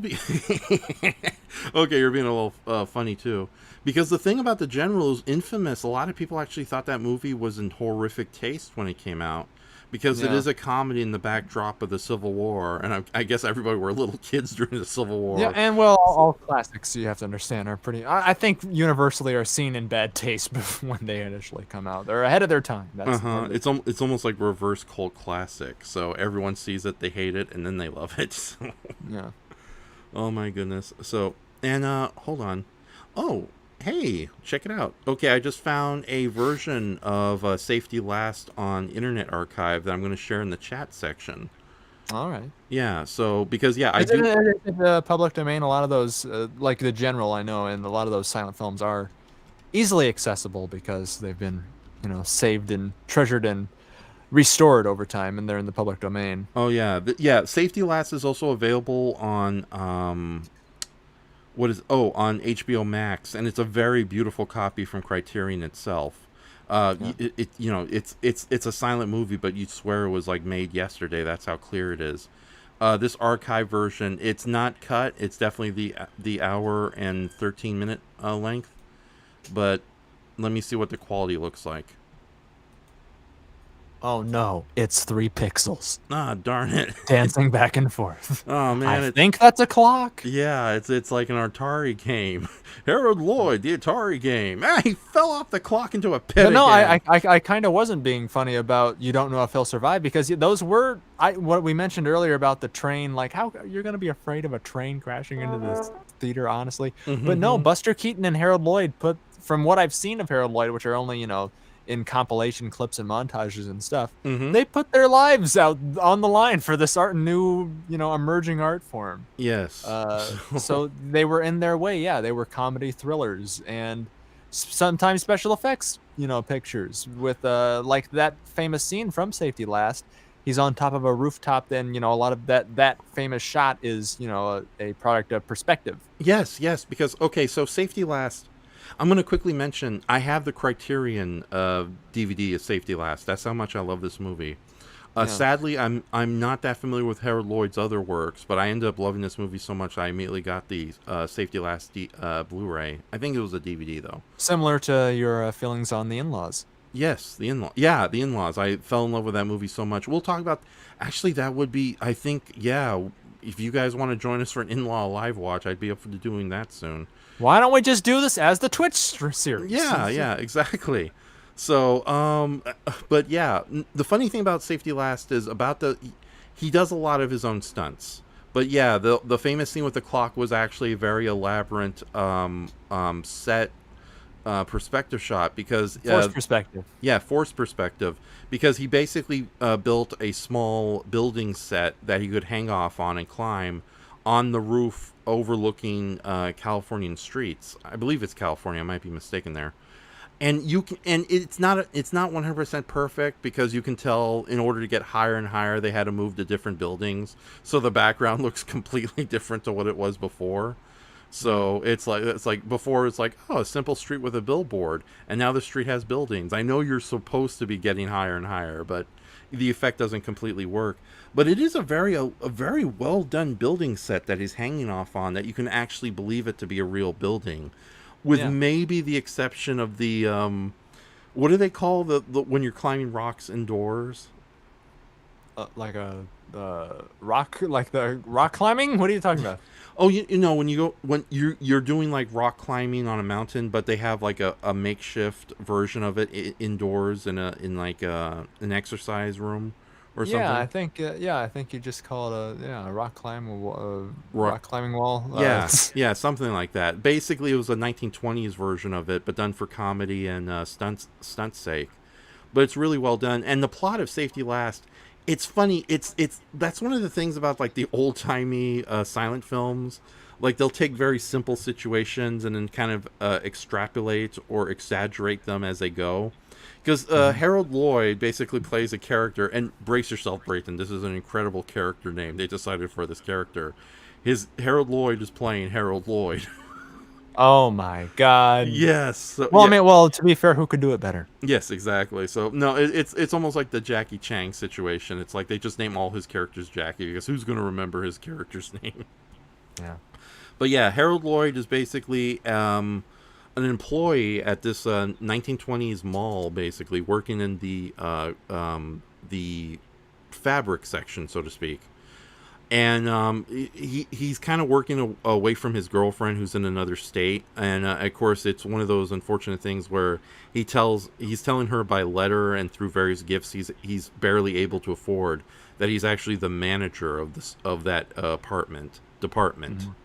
But in reality, yeah, it's mostly lies. But that's not the major part of the story. He does have good intentions. He does love his girlfriend, although he's definitely kind of like literally fastening his belt just to get her these nice little things she stores with his weekly pay, or his daily pay, I should say.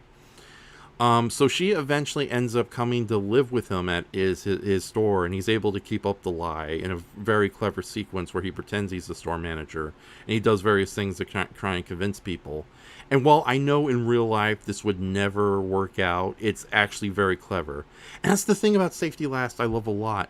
Everybody's on their A game in this movie. It's like the extras are there's a really great scene where it's like the captions, the word captions for the movies are on their A game as far as comedy and cleverness goes, because they even do that great thing that some silent films movies rarely do, where they actually have artwork with the text, with the intertitles. Yes, exactly. So it's like instead of just they didn't do an establishing shot. They had the black tiles, like, meanwhile in the middle of the city with like a really nice little cartoon of the city. Yeah, that's how Alfred Hitchcock got his start in movies at all. So he would draw around the titles.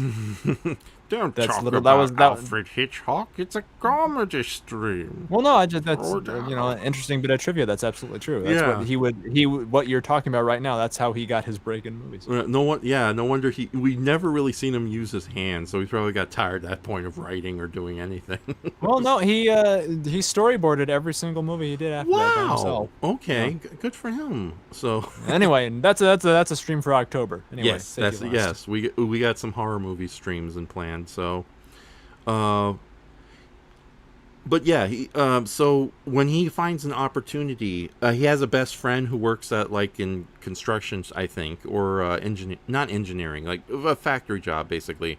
But at one point of the movie, in order to escape a police officer, they accidentally piss off because they mistake the police officer for one of their best friends who also became a police officer, but he's more than happy to take the abuse. But unfortunately, they pull it onto another police officer, and then this police officer gets so angry, he chases after the friend. The friend by the name, hold on, I got the cast list here. Harold Lloyd Jr. No, this is another. Bill Strother as the pal, Limpy Bill. So, can I start calling you that? My pal, Limpy Bill. I wouldn't be against it. I've been called worse. So. Played by Bill Strother. And this is another thing about Safety Last. The whole cast is filled with a lot of recognizable comedians and character actors from the day. Right. So, and you can really tell because they all give not only, like, silent films are kind of infamous for overacting, and you can kind of definitely see pantomime and yes, the pantomime.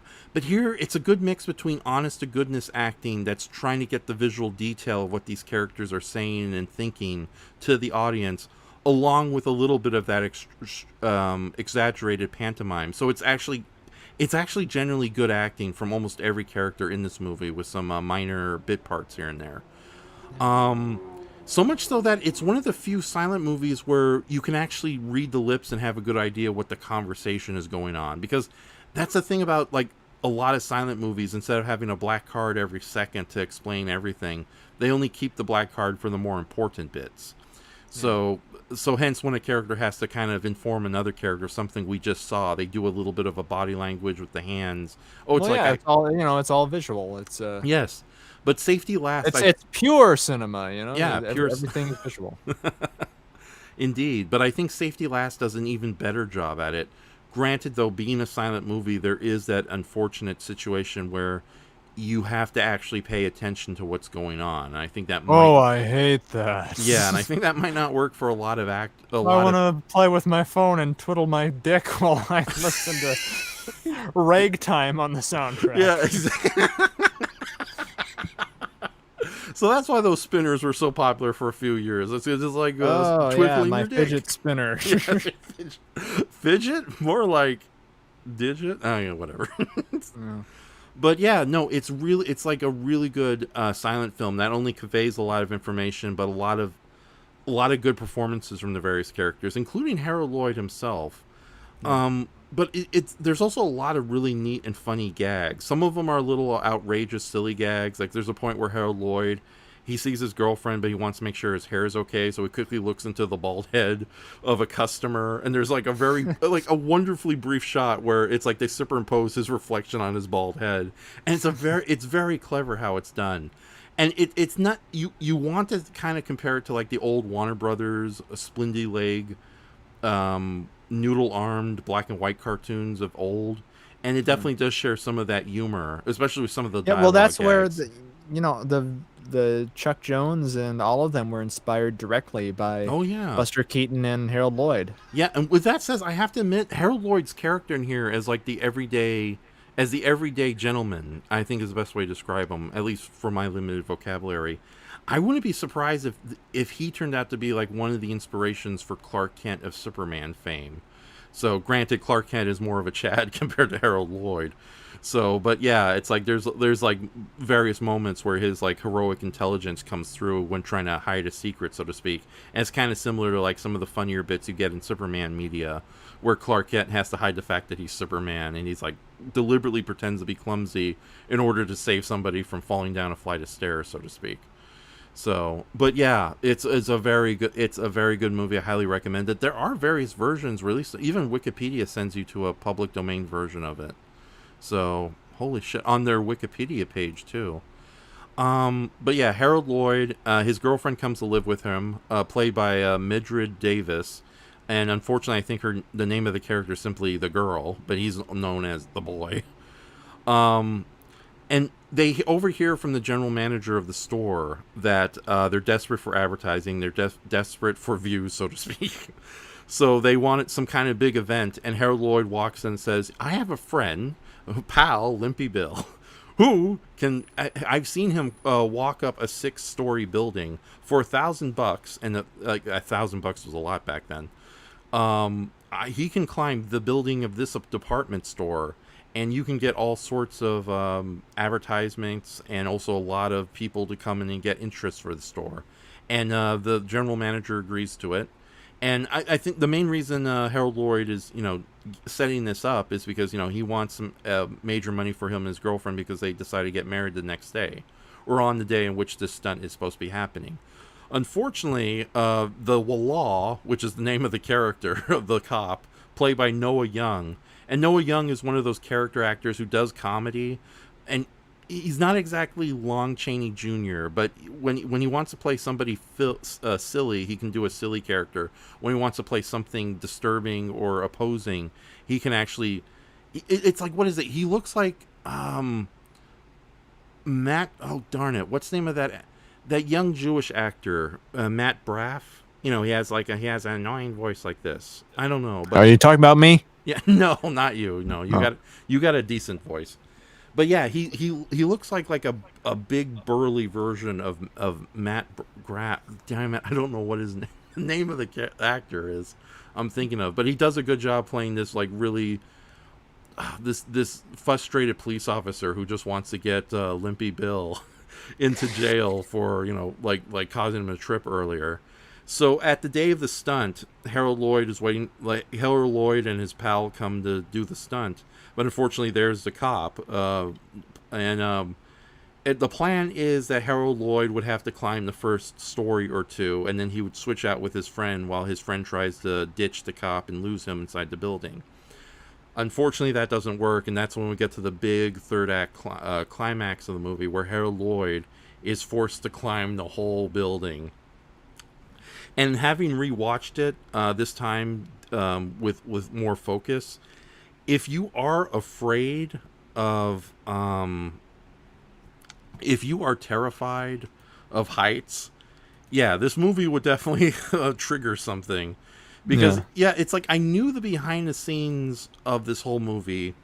I knew that, yeah, it's like they literally had just a bunch of mattresses on like a really nice rooftop, and there was been no way in hell, if Harold Lloyd fell from the building, there'd be no way in hell he would have died, or he would have been completely safe. But the way they film it and the way they stage things and all the little obstacles he meets along the way, some funny, some generally terrifying. It's like, oh yeah, this movie would definitely give somebody who's afraid of heights like kind of some trauma. A rush of trauma. Yes, a rush of trauma. And it's because he's climbing this whole building. There's a lot of really good gags here and there. I'm not going to spoil them all because I definitely want you guys to check it out. But I thought one of the funnier ones where he's like halfway on the building and there's this old lady who's like kind of friendly accosting him, saying, it's like, young man, if you stay out there too long, you might get hurt. And it's like, oh, thank you. So I think I understand that. So, oh my goodness. Oh, okay. The name of the Zach Braff, the star of Scrubs. That's the actor I'm thinking of. The cop, Noah Young, looks like a big burly version of Zach Braff. That's who I was thinking of. So yeah, and it's funny too because while Harold Lloyd is climbing the department store and eventually gets the famous clock, which is like the image right now on the screen, that everybody's seen. Yes, everyone's seen it, but nobody really has the context to it. I remember growing up as a kid, whenever they showed that scene, it's like, here's like the documentary filmmaker would be like, Harold Lloyd represents the horrors of modern society by hanging by the clock. No, he isn't. He's doing it for a department store gag, you idiots. Yeah, I always saw it like in the same context of the Hindenburg footage and like the footage of the guy who thinks he can fly with his flight suit and just drops to his death off the Eiffel Tower. I thought this was like, oh my god, banned from television, Harold Lloyd. Oh, I grew up in the age where they would actually show like the uncut footage of that poor guy jumping off the Eiffel Tower in his little bird suit. And his Squirrel Man costume with his and the interview beforehand, it's like, do you hope this stunt goes well? Well, I do hope so. I hope to live a long time. I just said hello to my wife. Well, good luck. Yeah, and it's funny too because back then they never tell you like it's like it's played for laughs, but in real life he hit the water and he died. It's like, so in other words, I've seen a man die on camera. Oh yeah, it's but there's a bit of distance though because it's historical footage and it's kind of sped up kind of funnily. So it kind of takes the edge off a little bit. We should take like the most terrifying sequences in horror movies and speed them up with old timey comedy music. This lady here thought she was gonna get a clean shower. She didn't know about the knife coming in. Oh boy. I bet that footage on the grassy knoll in Dallas, Texas is hilarious if you put, ragtime behind it and the entertainer. Yeah, especially if you like wind the film back and forth so the suspicious guy waving the umbrella is like doing a little dance. Oh, it's Jacques Tati! I spotted him. I knew he was suspicious somehow. Okay, so that's funny you mentioned though earlier with the Jackie Chan comparison. He really is kind of like I guess he's, much older now, Mm-hmm. but he was for a time the modern equivalent to your Harold Lloyd or your Buster Keaton, because I've got, Criterion does its biannual Barnes and Noble sale, Mm-hmm. and one of the blind buys that I've heard about but never saw was this 2-disc set of Police Story and Police Story 2, Hmm. which was Jackie Chan's, breakout movie. And I watched the first Police Story. It's an incredible action film, but yeah, when you think about all that man has done to his body and all the lengths he would go either for, obviously Buster Keaton wasn't doing kung fu and shit, but but it's similar in the extent of what he would go for instead of a gag, what he would go for, the extent he would go for a reaction from the audience. Very Mm-hmm. similar.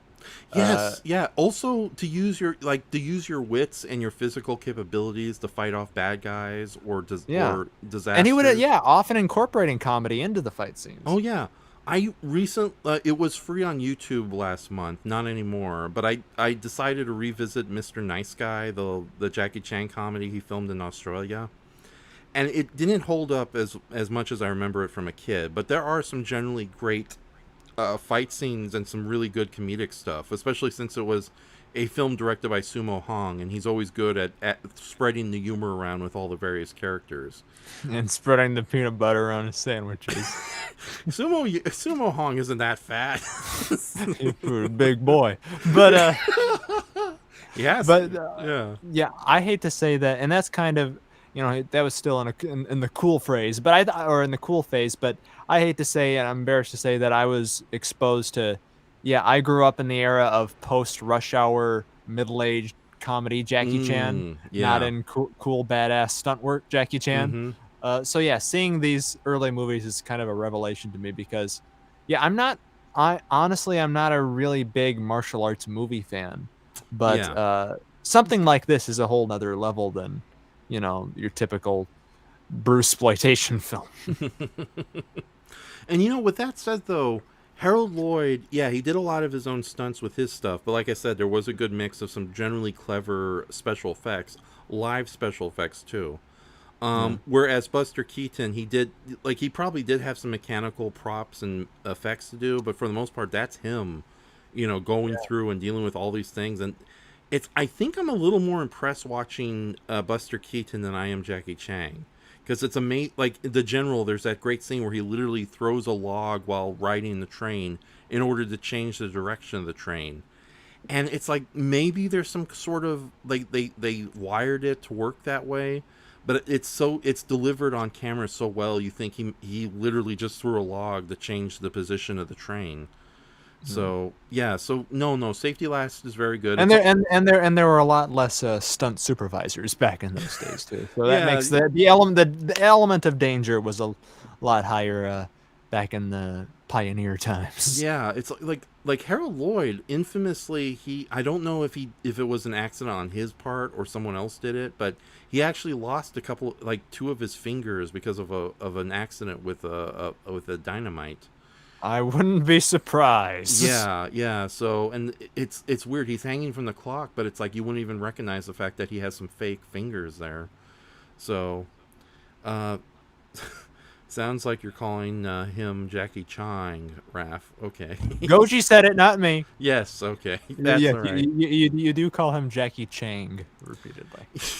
Jackie Chan. Okay. You're right. You're right. I don't know why I put in the G. Probably because I'm a racist Hispanic. Because you're a member of the Chang gang. Yeah. Was that cartoon any good? There was a cartoon? Isn't that always the way? Like, we know the theme songs and the jingles better than we know where they came That's from. not that's a Sam Cooke song, Raph. Maybe it was used as a... I don't know what the hell you're talking about. I was thinking of the amazing Chan Clan from Hanna-Barbera cartoons. What the fuck? No! That's completely different. It's the Amazing Chan and the Chan Clan. How does that sound anything like Chain Gang? Oh, Chain Gang. Okay. Yeah, I was doing a play on the word of you calling Jackie Chan Jackie Chang, And so I said, hey, my Brayton brain said, hey, let's make this goofy. And And my limited point of RAF references went for, oh, the Hanna-Barbera cartoon that always put me to sleep. yeah, we're losing them, Raph. We're beyond the threshold. Let's get back to I something. know. we're talking That's about. okay. We got Doomzilla and Goji Share, most reliable people. So. Uh, and Laura, who's sitting in the audience all angry. Yeah. She is Noah Young as the law. But yeah, Safety Last is very well done, and it also has like one of the best end gags imaginable, especially the way they incorporate the dialogue card with it. But I'm not going to spoil it. But yeah, the movie is roughly 73 minutes long, so it's not lengthy. And there's a lot of free versions of it available online. I know I shared a link from archive.org, but the official Wikipedia page for Safety Last actually has the whole movie to watch. Although I think they may have shaved a minute off it because it's only 73 minutes as opposed to 73 and couple of seconds. So blah blah blah. But yeah, Safety Last, the name of the film, and also Harold Lloyd's motto. Oh yeah, because he lost some fingers. Oh no. But yeah, you've never seen Safety Last, have you? I've never seen a Harold Lloyd film all the way through. No. Okay, then that's a movie we can definitely check. Maybe we'll do The In-Laws and Safety Last as a stream. That'd be interesting. So we'll see what happens. There's so much we can do. So Can I mention though? I forgot to mention when talking about Some Like It Hot, and also with the the In-Laws comes to mind in this era. So one of my favorite things in comedy, in old comedy films, are funny comedy duo teams. Those movies. And when you say that, the idea, if you're old like me, the idea of the Bing Crosby and Bob Hope road films come to mind. But I don't really love those as much as everybody else does. But I like that formula of humor of a straight man and a wacko going on an adventure out of their element. And I think it'd be fun to talk about some of our favorite of those type of people if we can. Our favorite teams. Yeah, well, that says, though, like Abbott and Costello, I'm going to briefly mention, you showed me that really good movie. Was it Abbott and Costello meets the killer Boris Karloff? Yeah, which is a lesser of their film. Yeah. In a lot of people's minds. But my favorite Abbott and Costello movies, I like them better than Laurel and Hardy and just about everybody else. And I feel like I'm alone sometimes in that sentiment. But my favorite of their movies are when they kind of dip their toe in the macabre. Like my favorites are Meet Frankenstein, obviously, is a masterpiece. But I'm also a huge fan of Whodunit because I love whodunits. Yeah. And yeah, I think whenever just something about their comedy works so well juxtaposed with just dark shit going on, like serious dramatic murder crap going on. Because in Meet the Killer Boris Karloff, there's a lot of dead body humor. There's a lot of moving corpses around to make for the goal of making Lou not look like the suspect. Yeah, even though he's prime suspect number one. Yeah, not to mention one turtle murder in the whole movie. We don't know what happened to that turtle. He just slid off an edge with dynamite. That cave. The turtle's okay. He made that sound when he slid off the hill. More power to you, speeding turtle. It's too fast. Stop it, please. Yeah, there's an exploding turtle and a cave bear in that movie. So, Laura actually has a very good question that doesn't involve mocking me. What was the first movie that pulled you into this cinema time machine, Brayton? I don't know, and I don't bring this stuff up to be like, oh, look how cool and trendy I am because I know old shit. I was raised with a lot of these movies by, like, my parents are to blame more than me. Because I grew up with this stuff at a very young age. I didn't really discover it like to be a hipster or anything. So Meet Me in St. Louis, old MGM comedies from the 40s and 50s, and old black and white Abbott and Costello movies and the Abbott and Costello bits from the Colgate Comedy Hour. I was watching that stuff when I was really young. Like some of the stuff I have the most nostalgia for are the Abbott and Costello movies, like Meet Frankenstein and Africa Screams. I guess because it's the most available one because it's one of the ones in public domain. Mm-hmm. But that's one that really hasn't aged well for me, where most of the other ones have. Yeah. And I think what I like about them over people like Laurel and Hardy and the Three Stooges, and I love the Marx Brothers, but I prefer them even more so than them. Mm-hmm. Is the dialogue, like the wittiness of the back and forth banter. Mm-hmm. Because to me, Three Stooges were always, I like the Three Stooges, but they're a little one note and they work best in short bursts. Mm-hmm. Their shorts are great. Like, I love I love a plumbing we will go and stuff like that. Plumbing humor works really well for me for some reason. Is that the famous one where Curly is just putting pipes upon pipes upon pipes upon pipes? Yeah, he makes a jungle gym basically. And there's a similar bit in one of the Abbott and Costello movies. I think it's A Noose Hangs High or In Society, where they start out as plumbers and then infiltrate like a snobby, rich society. Yeah, I think the Three Stooges work well in short bursts, but I think there's just something about their level of, I wouldn't say all they've got going for them is slapstick, but that seems to be their bread and butter, and drawing that out to a feature film doesn't really, I don't know, for me it doesn't connect as well. Yeah, because they got a chance to actually do a couple of full-length movies in the 60s. And say what you will about the Three Stooges, they were always very good at kind of marking themselves and for the modern era. But with that says, first off, they're too old to be doing the insane stunts they were known for, and the movies in question were pretty low budget, so the best they could do, like Around the World in the Days, that's basically them just going around the studio to different sets and stock footage.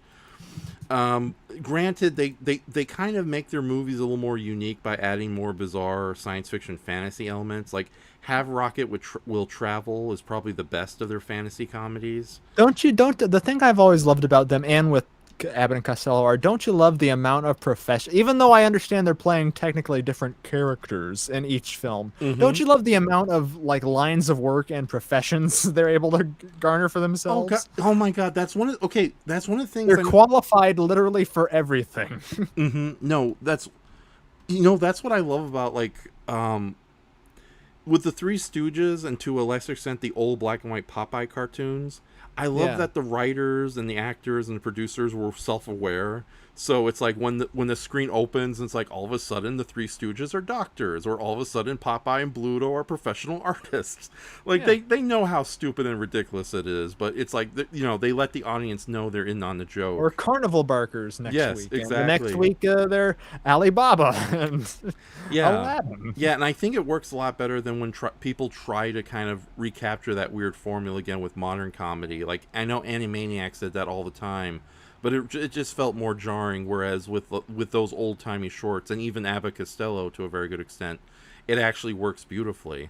Yeah, and I think another part of it too, which I may sound hypocritical about, because like I said, I love the Marx Brothers, and you just mentioned the Animaniacs. I love that too. But I think maybe for me in live action form with that type of film, maybe Three's a Crowd, and why I really gravitate towards the dynamic between a straight man and a goofball out of their element work so well for me. Where with the Three Stooges, they're all kind of nutty. Like they're obviously Mo. I guess Mo would be the straight man. Mo is the leader. He's the alpha for sure. But just something about like Bud Abbott, which if you say it really fast, it sounds like Bud Abbott, which sounds like onomatopoeia.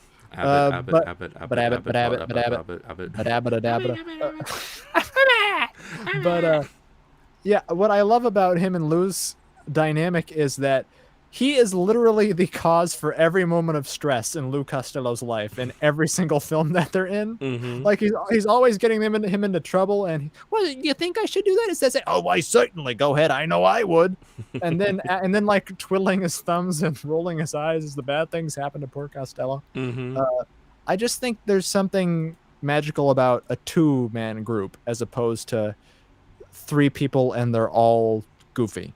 And like I said, that would work well in short bursts, but like for a full film, it can get a little rough. And also, it depends on obviously the quality of the movie itself and the writing.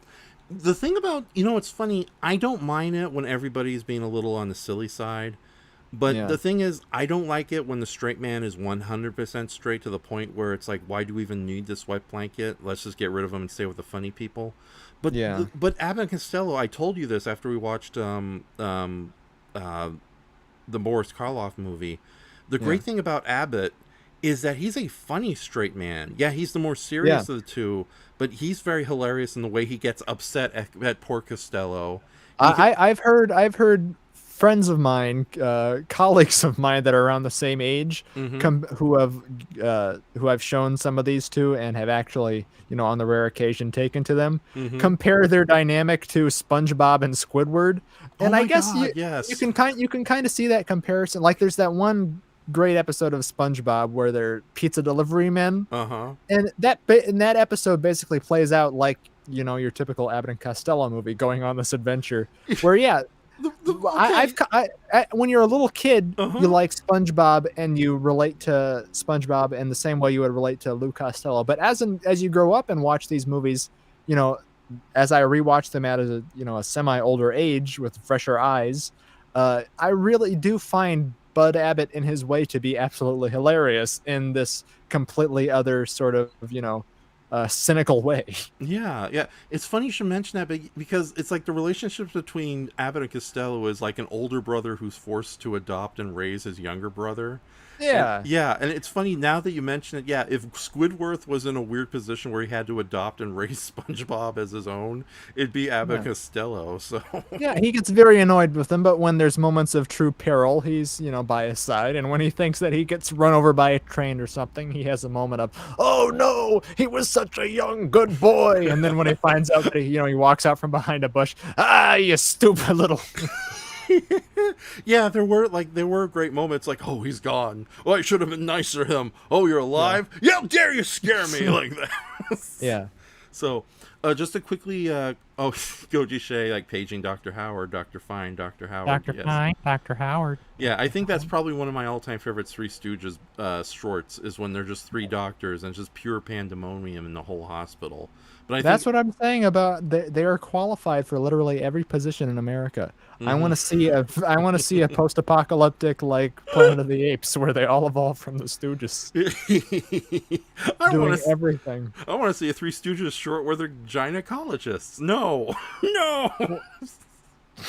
So I know. Keep your fingers out of there, Curly.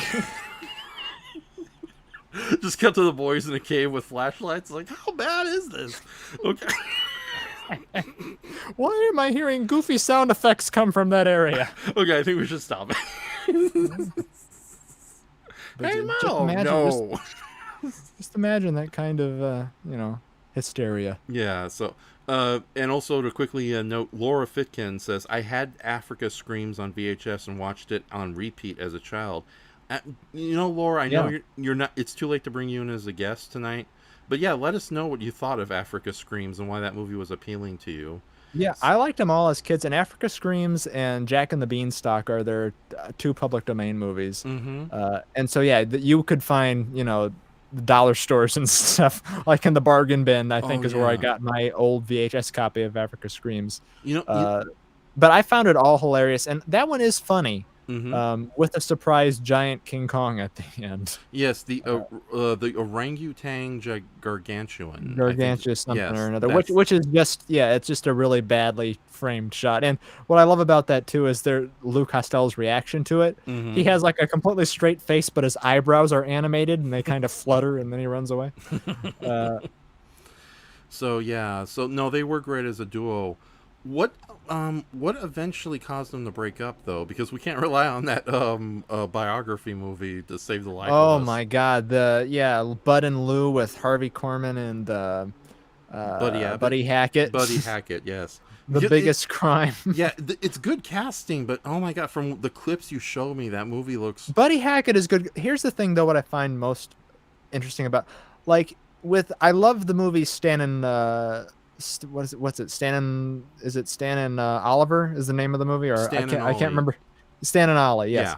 About Laurel and Hardy. Even though I don't love their movies as much, I thought that was a beautiful love letter to that duo and a sweet movie to that era of comedy. And I think the casting choices there are really well done and surprised me with how close they got.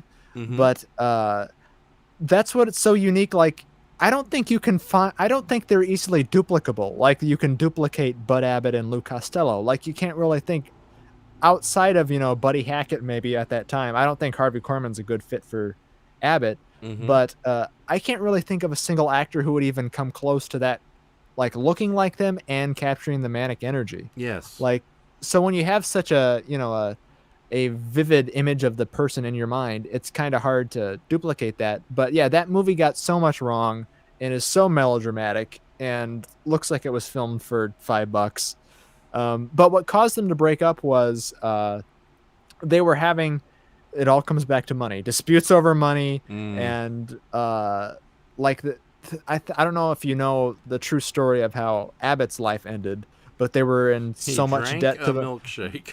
It no, exploded. Okay, they were in so much debt to the government, which is sad because they did a lot of work because they were a huge box office draw during wartime, and they actually were out on the front lines selling war bonds and stuff. But yeah, they ended up in so much debt, and yeah, Lou Costello died, and then Bud Abbott tried to still keep going with a new partner, and I think they did one.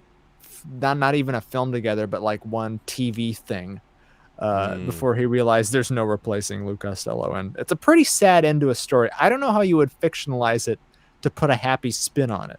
Yeah. So I think there's an inert challenge with trying to bring that to screen as opposed to something like Stan and Ollie. Yeah, now that you mention it, that's another thing about these great comedy duos or even comedy teams. You got to find the right chemistry between them. Yeah. Even if you're casting like a biopic, the actors themselves have to have a good chemistry playing these people with good chemistry. So it's a double challenge. Yeah, it's like I was almost gonna. Yeah, it's like the material might suck. But if the comedians and actors are good together, it's like they're endearing enough that you can forgive the material. I think that's like, this was something, you're going to hate me for that, but that was something me and Andres were talking about, the appeal of Bulk and Skull.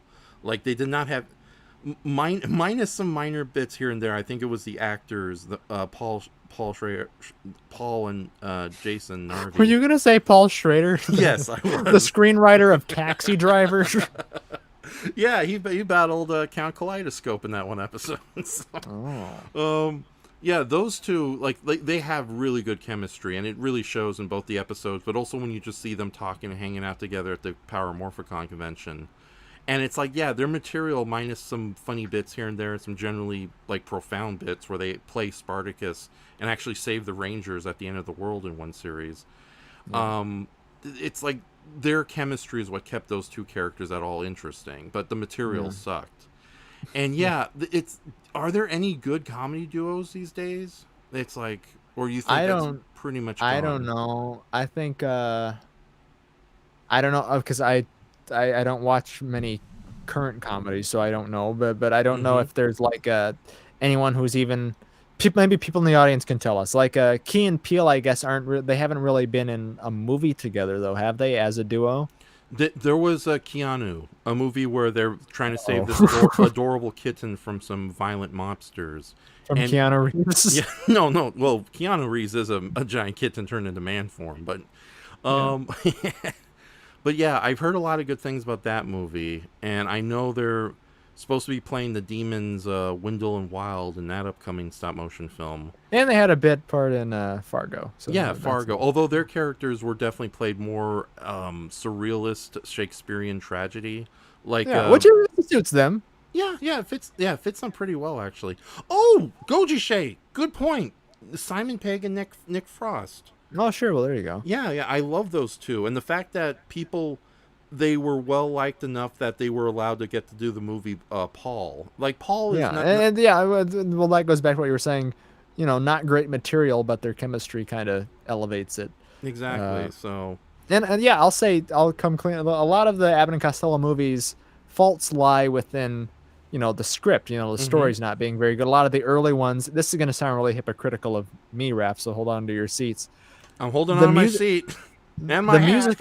The musical numbers are a big drawback in some of the early Abbott and Costello movies. I don't like the musical numbers, and I think that's just an element of film studios not thinking that comedy is going to be enough of a draw to withstand an entire movie. People aren't just going to come to see. People just don't want to come to see a comedy. They want to see dancing and singing too, which I get. But like I understand that mindset. It would be different if Abbott and Costello themselves were dancing and singing, but they often, a lot of the early movies have like two parallel stories with really uninteresting straight like characters, like dull characters intersecting with the story. Yeah, that might be one of the problems with A Night at the Opera. It's like, I know. Well, that's my favorite Marx Brother movie, Raph, and I'll fight you tooth and nail on that. Yeah, but it's like I love the fact that the Marx Brothers are going out of their bizarre alien way to help this young couple and this one singer to actually ascend into the opera ranks, and they have so much against them. The fact that they're virtual nobodies to the opera world, and and some of the stuffy shirts who are in charge of the opera not willing to give them a chance. But yeah, those characters are so superfluous that you could easily get rid of them, and it's just the Marx Brothers versus the opera. Yeah, but at least they interact with them. Like what I'm saying is, some of these singers and like the Andrews sisters would just show up, and they'd come out of nowhere and have no interaction with there'd be like two stories that just don't ever match. Yeah, that's a good point. Yeah, especially, it's like, what is it? The Gorilla kind of had a little bit of that problem with the Ritz brothers. Like, there was a lot of funny people throughout the movie outside the Ritz brothers, including that one maid I thought was really cool. And hot. She's you fell in love with her before you found out that she was a pioneer in the lesbian film community. It just made her cooler. The fact that she was out and open like that and did not have a horrible life because of it. More power to her. Yes. So, but yeah, but at the same time, like the main group of characters felt so serious that it's like, why are you even here? Even Bela Lugosi seemed slightly wasted in that movie.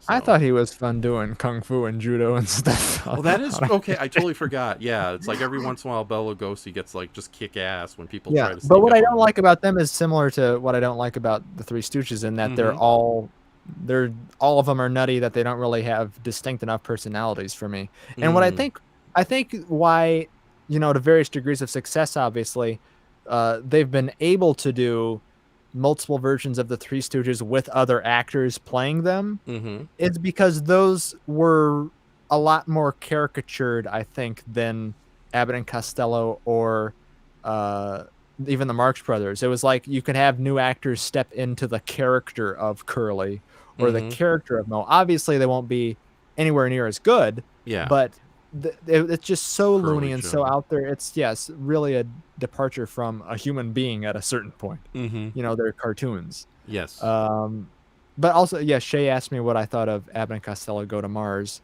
That's the one where they crash land, or they don't leave Earth. They stumble upon Mardi Gras and think they're on another planet. And then they end up going to Venus, I think, if I remember correctly. Yeah, I've not seen the movie, but I know they go to Venus, where it's all inhabited by women and a giant puppy. So, giant puppy dog that chases Lou across the surface of Venus. Yeah, and like. But the funny thing about that is, though, they think that Lou is the prime example of all men on Earth, and so he's treated like a Greek god on their and fanned and fed grapes and stuff. Oh my god! Until they finally pull up pictures of like Mr. Olympia and stuff, like Earth transmissions, and he tries flexing in the corner, but nothing doing. I guess Simon Pegg and Nick Frost would be a modern day equivalent. Yeah, very much so. So I'm kind of sad they haven't done much together. So, do you think it's a bit of their droll British humor that helps make them feel like the classic duos in like a weird modern sense? I don't know. Maybe there's a definite, I wouldn't say there's a definite difference in, because I'm a Westerner and I find European humor funny. So I don't know if it's not less accessible, I think, but there's a different, maybe a little more bite to British humor, and I just think it's their screen presence, and their interaction that makes their adventures so much fun. But I can't really think of another duo offhand. It would be nice to see, because they haven't really done anything since Paul, have they? No, unfortunately. So not even voice works. I know Simon Pegg has went on to do a lot of other roles in movies on his own, and he's very entertaining. Sam Picus. Huh? Did you say Sam Picus? No, I meant Simon Pegg. I'm sorry about Simon Pegg. Yeah, Sam Picus, though, would be a great name for a villain. Sam So. Picus and Jackie Chang walk into a bar. Yeah, I can't think of anything even recently that I saw Simon Pegg in, which is it's a shame. Yeah, no, I think the last major role Simon Pegg had, as far as I'm aware, was doing the voice of the Chamberlain in the Dark Crystal series, and he was fantastic in that one. So, well, something also that I'm disappointed to say I'm not a fan of too is Martin and Lewis and their movies together. Like I so wish that I was a fan of Dean Martin and Jerry Lewis's films because I love Dean Martin. mm-hmm. And I'll just leave that there. But yeah, I never love for Jerry Lewis. Nah, don't you like Jerry Lewis and his funny things, the way he says things?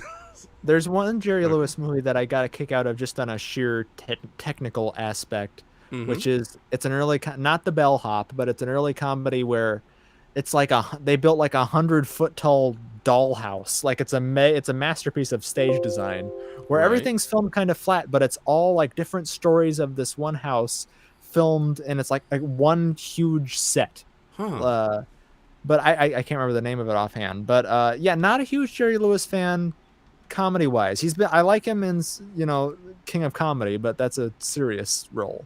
It actually King of Comedy, I saw that one. It actually kind of fits him pretty well because I know because he's a huge dick in real life. Yeah, or it was anyway. Yes, yeah, and it works very well for him to fit in that role. Unfortunately. Yeah, and I'm not saying that the reason I don't like Jerry Lewis is because because I can separate. The reason I don't like his comedies is because I hate him so much as a human being. That's not true. I just there's the mugging is a little much from Jerry. Yeah, that is.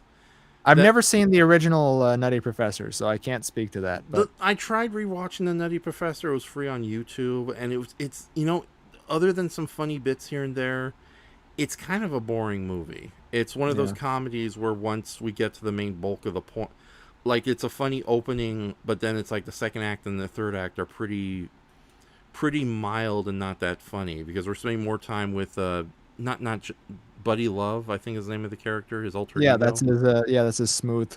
His impression of Dean Martin. Yeah, exactly. But it's a pretty boring character and just becomes kind of a middling drama, I think is the best way to call it. So, but yeah, I think I think just just his screen character is what's grating for me. I think he's kind of like, and this is also not a very popular opinion, but I like oh my God! Now I'm blanking on his name. I'm blanking on the name of the guy that I like. Raph. He was a ghost on one of your programs. Donald Pleasance. Don Knotts. Don Knotts. Yes. Because Not as Donald we know, Pleasance. Donald Pleasance is a comedy king. I just threw a pie. Okay, no, I don't like. I don't like Jerry Lewis, but I like Don Knotts, and they're, on the outside they play very similar archetype mugging, taking characters.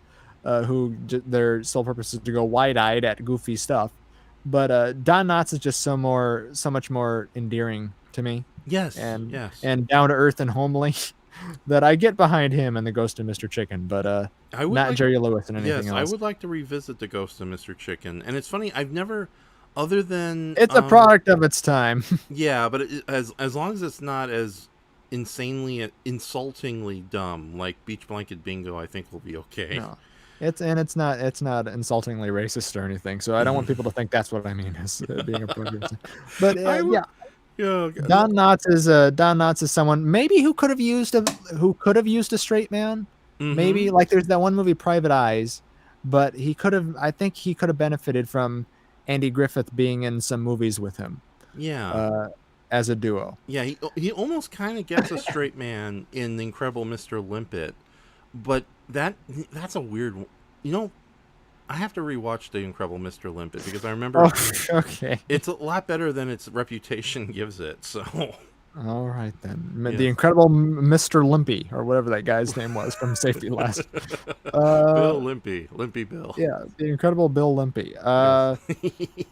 Watch him swim up top of those buildings. Yeah, but Okay. I never found Jerry Lewis all that funny. That was the point I was getting to, Mm-hmm. and uh, yeah, I don't know. It doesn't have anything to do with him as a person, but because I like, and this may be controversial. This may be the most controversial thing that I say, and I want to preface it by saying I don't like him, and his character, his screen character equally gets on my nerves a lot of the time. Mm-hmm. But I'm someone who hadn't seen a Woody Allen movie for like a large portion of my life. Okay. And when I started watching a few in succession, I was like, "Oh my God, I hate this! I hate this character that he plays. Mm-hmm. Like his little wimpy Jewish stereotype character gets grating really fast."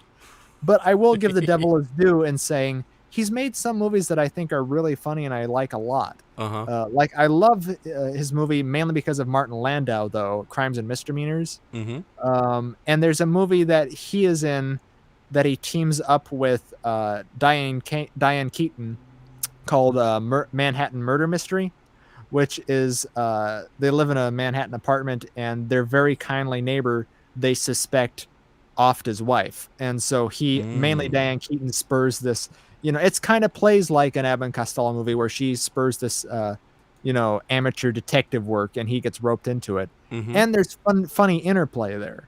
And I also like The Purple Rose of Cairo. I think I tend to like the movies he's done that he's not in the most. Like the least of him on screen I can tolerate more. It's probably the reason why people ended up loving Midnight in Paris so much, because he's nowhere to be seen. Yeah, that's true. That's the Owen Wilson movie, right? Mm-hmm. Yes. Yeah. I like that movie too. But I don't think that's me liking those movies aren't, even though I acknowledge that he's done some really shady suspect things in his life, in his personal life. That's not the reason why. Similar to Jerry Lewis, that's not the reason why I'm able to separate. That's not the reason why I don't find his character all that wonderful. He does. It is unfortunately pretty one note, his characters.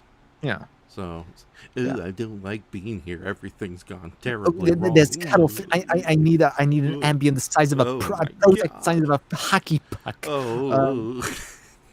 Okay, but yeah, I can separate though between artist and the art. Like even though that is play on your mind when you're watching him and when you're watching movies, but I think everybody and I respect everybody who can't watch his movies because of the whole Sun Yi debacle. It's just like you have to know where your line in the sand is when it comes to separating an art from an artist. Yeah, and especially when the art itself isn't directly helping a terrible person. It's like that's another thing. And a lot of his, like in Manhattan, which is a beautifully shot black and white widescreen film, he's like in love with a 17-year-old girl. Like that immediately springs to your mind. Oh no, mayday, eject. That's okay. I have to ask you, just hopefully we don't go into a whole rant about this, but movies where it's obvious the actor or director, writer, wrote the role for themselves. Yeah, so they can get self-inserts. Yeah, so they can get along with a woman who's way too young for them or way too good looking. Yeah. Yeah, that's always. I'm not gonna point fingers, but that's always a little funny. I haven't done it yet, so we're good. You haven't inserted Dirty McCruption into a techno slime girl love affair? No. I honestly think Dirty McCruption works better as this unlovable, heartless thing that cannot be in a relationship with anyone. So, well, I can't read any Raph and Shoma comedy bits because of his numerous crimes against humanity. But no, marrying his adopted grandmother. Wow, what was that about? Yeah. Do you know what I'm saying though about separating it? Because some of my favorite things, like Chinatown, wonderful movie, absolute scumbag of a human being who made it. But you have to separate. That was Roman Polanski. Yeah, Roman Polanski was convicted of drugging and a minor. Yeah, it is now in exile in another country because if he comes back, he will be arrested. I think he did come back and got arrested. Did he? I don't know. I haven't heard that. But anyway, like I'm saying, you have to know where the line you draw is between, because when you are watching something that a scumbag made, you are in a sense you're supporting the art, but you're also supporting the scumbag. Cynically, you are in a financial sense. Yeah, and Um, but also it is a like, context is everything. You have to be aware of the behind the scenes, and not only that, but movies are a multi-person project. It's not just one person yeah, benefits from everything. It's like you have to remember, like, getting back to Chinatown. That movie has so many talented people working on it. It's not just a yeah, Roman on Polanski every movie. facet. Yeah. Yeah, So that's how you can justify it to yourself. yeah, a little Uh, bit, yeah, but no, and also let's face it. and a lot of our favorite people though too. Goes back to that conversation where shady people. Like I love John Wayne movies, but Mm-hmm. the guy was kind of a dirtbag Oh yeah, in a lot of oh respects. yeah, You can love Eiji Subaraya, like you can love Tokusatsu, but there's that unfortunate thing a lot of kaiju fans don't talk about, and I don't mean to remind your audience, but he got his big break, as it were, making war propaganda movies. propaganda films for the Axis powers. Yes. Are you going to stop watching Ultraman because he made propaganda films for the Axis powers? You have to draw your line in the sand somewhere. Yeah, William Frohley. He's like a character actor I adore, and he inspired some of my grumpier characters. He's better known as Fred Mertz on I Love Lucy. Yeah. Yet in real life, he was a drunken asshole, and with only Yeah. with Arnaz, Desi Arnaz being the Yeah. closest thing he ever had to a real friend. But I still love watching the guy, and he still has like a fun presence whenever he shows up in a movie or a TV show. Yeah. So It's always complicated. yeah, it's always complicated. So, but yeah, speaking of complicated things, yeah, is it okay if we end the night by talking about the Great Race, or are you not that interested? Because we can skip the subject. Well, we can talk about the Great Race if you want to. I like a portion of the movie. Yeah, well, yeah, I do want to talk about the Great Race because it is. If we can offset that by talking about It's a Mad, Mad, Mad, Mad World, I will be happy to. Yeah. Unfortunately, I don't have any images of It's a Mad, Mad, Mad World, but Well, people can use their imagination. yeah, okay, yeah, but right now on screen, yeah, the Great Race is the lesser known of the two movies. But now that you mention it, It's a Mad, Mad, Mad World, the Great Race, and Four Mads, Raph. Huh? You got to have the fourth Mad in there. It's a Mad, Mad, Mad, Mad, Mad World. There you go. So please don't do an SSSSS Gridman on me, please. Okay. No, but that's the funny thing I like though, is at every stage of production in that movie they added another Mad to the title. Yes, at one point the movie was going to be called "It's a Mad, Mad, Mad, Mad, Crazy, Crazy, Crazy, Insane, Insane in the Membrane, Complicated Mad, Mad, Mad World."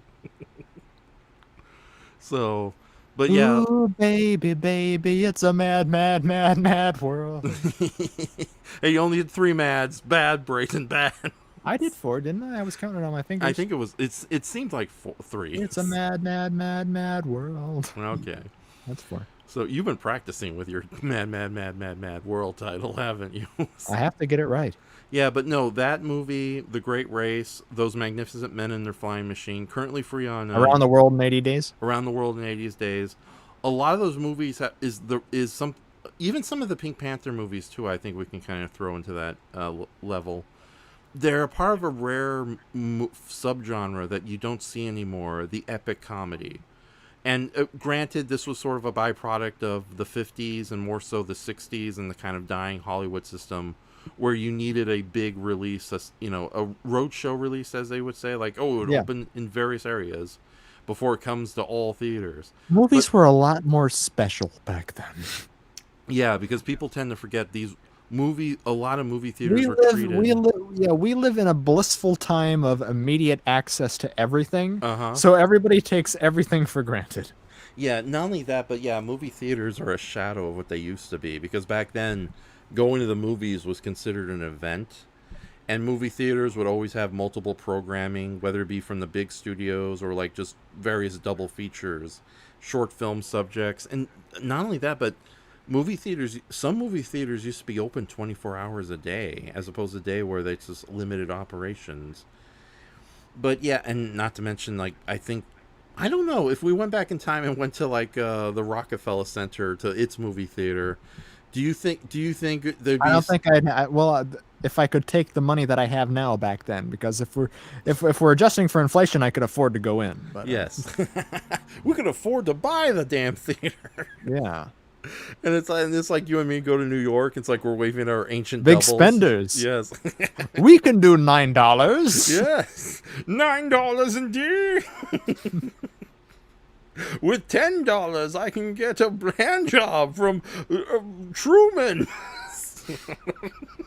That may be a little out there. I was trying to think. It's like, what would kind of be a historic figure who probably needs money? Well, this is a little later, but you could get a LBJ from LBJ. Hey. That McCarthy and his hearings didn't end well. He needs money. Yeah. Okay, enough of that. You know who liked to dress in drag? Harry Truman. Yes. Did he? Or no, J. Edgar Hoover. Yes, J. Edgar Hoover, yeah. Yes. So, but yeah, no, a part of the epic comedy where there's be these grand scale major comedies that were also adventure films in their own right. Yeah. Usually not just filmed on like multiple sets or something, like literally multiple locations. They're true adventure movies that happen to be comedies. And yeah, you still get a little bit of that today, but nowhere near. It's like I really hate it when people consider Marvel films to be considered epic comedies, and it's like, no, they're just scattered brain blockbusters for babies. Yeah. So I'm produced by the McDonald's movie machine. Yeah, exactly. So. I'm serious. If you go into Kevin Feige's house, it's probably just a bunch of pink toothpaste gunk machines that make your chicken nuggets. But out comes Robert Downey Jr.'s head and whatever. That probably, yeah, they changed the formula. That probably explains all the bland characters we keep getting. So this Captain Marvel's no different than Black Widow. Hey, but back in the day, yes. certain comedy films. You know, like Mad World, filmed in 70 millimeter. Yeah, on locations, huge spectacle, a lot of money poured into these things. Yes, yeah. Big casts. Yeah, okay. I think I kind of prefer Great Race a little more to it's a mad world. But that's only on a personal preference, because ultimately I think it's a mad world is the better movie, definitely.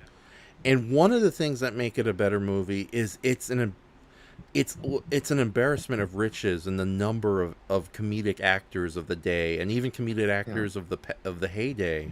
Oh yeah, everybody who was ever funny up to that point is in that movie. Yes, because people of today tend to forget that it's a mad world. I'm sorry, I'm just going to stick to 3 mads. You can stick to 1 if you like, if that's quicker. Thank you so much. If that's not going to give you a brain aneurysm. This is why you're slightly cooler than Andres. No. Jew. It's pronounced Madu world. You want to hear my impression of Andres Perez as Woody Allen? Sure. I distinctly heard him say Jew Ranger. We love you, Andres. We hope you're doing well at your conventions. So, dressed up as Heathcliff, the cat, for some reason. So, anyway, I'm a cat. Yeah. Or Heathcliff from Wuthering Heights. Yeah. Or Making Out on the Beach.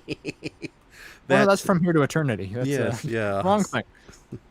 But no. It's a mad. Hold on, I'm going to bring up the Wikipedia page for It's a Mad World, because the number of almost every actor who shows up into it, with maybe the exception of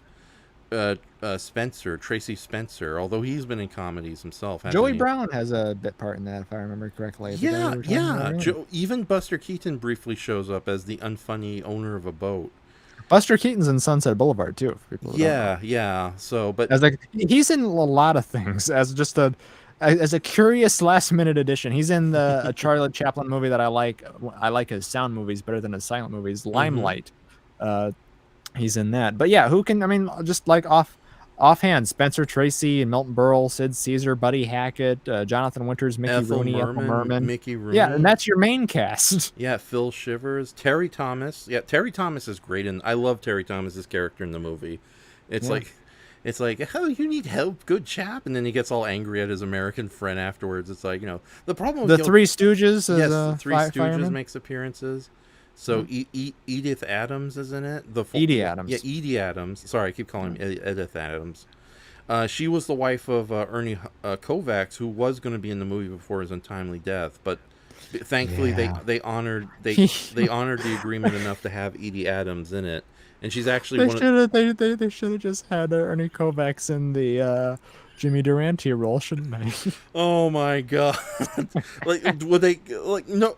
Now knowing the weirdo Ernie Kovacs was, he probably would have been okay if they used his corpse like a Muppet. I'm sure. And then like marionetted his foot to kick the can. Yeah. Or if they did like some kind of like got Chuck Jones to do an animated version of Ernie Kovacs and just had him do the death scene as like a weird animation on live action things. Yeah. But yeah, and Jim Backus is in that. It's like Joey Brown. Yeah, Joey Brown is the union office official giving a speech at a construction site. Yeah, that's him. Yeah. No, it is. If you're aware of all the various actors who were comedians or at least known character actors of the day, they all show up in this massive movie. Yeah. And It's your Marvel movie, your Marvel experience of actual talented comedians and really funny set pieces. Oh yeah, Don Knotts is even in the movie as a nervous motorist. Yeah, very briefly on the highway. Yeah, who gets screwed over by Phil Silvers. So as Otto Mayer, the biggest scumbag in the whole movie. Yeah. So, damn it, kid! You told me this was a shortcut, you little bastards. Yeah. Okay, but yeah, it's shocking. I like this. I like the Simpsons does a great homage to that. Too. Oh, yeah, that just comes out of nowhere. And thankfully, by then I was aware of the movie that it's like, wait a minute, I get the giant T reference. Yeah. So, no, dig up, stupid. Complete with like the actual characters from It's a Mad World, just like in the background waiting for the Simpsons to be done, like digging the gold out of the thing. It's like, oh, okay, so that's where all these weirdo characters came from. It's a reference, a zing. So, but yeah, it's a very good movie in its own right. But with that says, the length of it, does it kind of drag on a bit for you, or do you think the movie goes at such a weird pace in different areas that it holds up really well? Whereas The Great Race, as much as I love that movie, it does feel like you need to take a break at the intermission just to continue. Yeah, well, that's what's funny for me about The Great Race is my issues with The Great Race are all of the criticisms that I read or see about It's a Mad, Mad, Mad, Mad World. Like, I think that The Great Race loses steam right, like you can pinpoint exactly where I lose interest, and that's right after the huge, amazing bar fight sequence. Right after that, and right when they get to Jack Lemmon's drunken English twin persona, is when I just start to go, oh, okay, I got it. Yeah, that movie to me is way too long, and blows the comedic load early. The sad thing about The Great Race is I think they were so desperate to fill up a nearly 3-hour movie that literally the second half of The Great Race, and it is kind of clever, but at the same time it comes out of nowhere. It's just a comedy. It's a comedy version of The Prisoner of Zenda, because the Prisoner of Zenda is a famous story where a man who's just enjoying his vacation by a lakeside in a foreign country discovers that he's the exact double for a prince of the nation, and he ends up in political intrigue. And even Doctor Who had an entire serial called Androids of Terra, where it was basically the Doctor walks into basically the prisoner of Zenda, and he ends up helping everybody at the end. Of course, the doubles in that are, of course, the titular androids. But that's the whole thing about The Great Race. But instead of our lead hero being the double, it's Jack Lemmon's villainous Professor Fate being, a double for the prince. Yeah. But yeah, it does feel like that's kind of just hammed on. Like you have you already had a period comedy, and all of a sudden it'd be like if A Mad World takes a detour and we get like a 75-minute remake of The Lost World that ends with Jonathan Winters fighting a pterodactyl. Yeah, and I have to say too, with the cast of The Great Race, it's funny with the villain. Let's talk about the villains first specifically. I don't understand why I don't like them as much. Because I love and adore Jack Lemmon. Yes. I love and adore Peter Falk. Yes. Them together, I don't know. Like, I respect the fact that they were the inspiration for Dr. Forrester and TV's Frank, but they don't really work for me. Like, I don't find them as funny as an evil duo and I don't really like the Great Leslie, Tony Curtis's character, all that much. Mm-hmm. I think he's kind of just, a little generic for me. Yeah. On how many times have you seen The Great Race, just out of curiosity? I've seen it maybe 3 times, 2 or 3 Okay. times. Okay. Yeah, because it's funny. Yeah. Times, 2 times all the way through, and then 3 times when I knew better. It is a formulaic movie. I do have to say that. It doesn't get as bad as like other Hollywood movies back in the day, where it's like, oh yeah, I know you're trying to tell a humanistic story, but you got to throw in a villain and a love lead. It's like, but what does that have to do with anything? It works for Disney. Deal with it. But yeah, the movie does kind of suffer a little bit from that. And yeah, you're right. It is one of those movies where the lead heroes are bland enough. They're not completely bland. Thankfully, this isn't like old school Disney movies where it's like we spend way too much time with the side characters because there's really nothing going on with the lead characters. Because it's like I do like Tony Curtis is charming enough as the Great Leslie, but he is sort of like the least interesting character of the whole movie. And he and like our whole conversation tonight, he and Jack Lemmon as a duo are great. Yeah, but they barely have no interaction in this movie other than like one funny little dialogue sequence. Yeah, they yell at each other, and when he's spying on him, he jumps out the window, and doesn't he? I may be imagining this. Doesn't he share a car, or they let him into the car when they're on the iceberg or something on the? Yes. Okay, yeah. Let me quickly say what the plot of this movie is. Okay, because two guys hate each other. They want to race around the world. Damn it, Brayton! Damn you and your kiss. Keep it basically simple. Dudley Do Right versus and the ending is great. Yeah, so they blow up the Eiffel Tower. Yeah, but no, the story is the Great Leslie, played by Tony Curtis, and Professor Fate, played by Jack Lemmon, are competing daredevils and rivals at the turn of the century. And eventually this causes the two of them to get into a race from California. I think it's from San Francisco all the way to Paris, which is inspired by a real-life race in 1908. New York to Paris, I should say. Sorry about that. And along the way, they pick up, both of them at various intervals throughout the movie, picks up an unlikely hitchhiker in the form of Maggie Dubois, played by Natalie Wood, who is sort of like a suffragette / go-getter news reporter, who ends up both in their hairs and even ends up kind of befriending and romantic befriending the Great Leslie. But yeah, unfortunately, I think the movie does suffer a little bit from being formulaic and a lot of missed opportunities too. Like Professor Fate and the Great Leslie barely have any scenes together, and they're not even very good when they do have the few scenes they have together. So it's like, and not only that, but it's also one of those movies, like similar to certain Disney movies where the villains are so interesting, we spend more time with the villains. This is basically the Professor Fate and Max show. Max, of course, being played by Peter Falk. I think they work okay as a duo, but I think Jack Lemmon and Walter Matthau and Peter Falk and Alan Arkin are better. Much better. Oh yeah, absolutely. Yeah, Peter Falk and Alan Arkin and as the in-laws are fantastic, and that's a whole conversation for another night. Yeah. But yeah, it's what I think. I think I enjoy the movie more for its spectacle, but there are some generally funny moments. And with that says, Jack Lemmon as Professor Fate is like, he does steal the show. I think without him as the backbone, the movie would completely fail. Because Professor Fate, it's like if you love like just kind of like comedic sourpusses, he's fantastic. And if there's a reason why he was a big influence for Dr. Clayton Forrester, yeah. And especially like one thing I forgot to mention about when we're talking about Some Like It Hot is Jack Lemmon has like really good like facial expressions.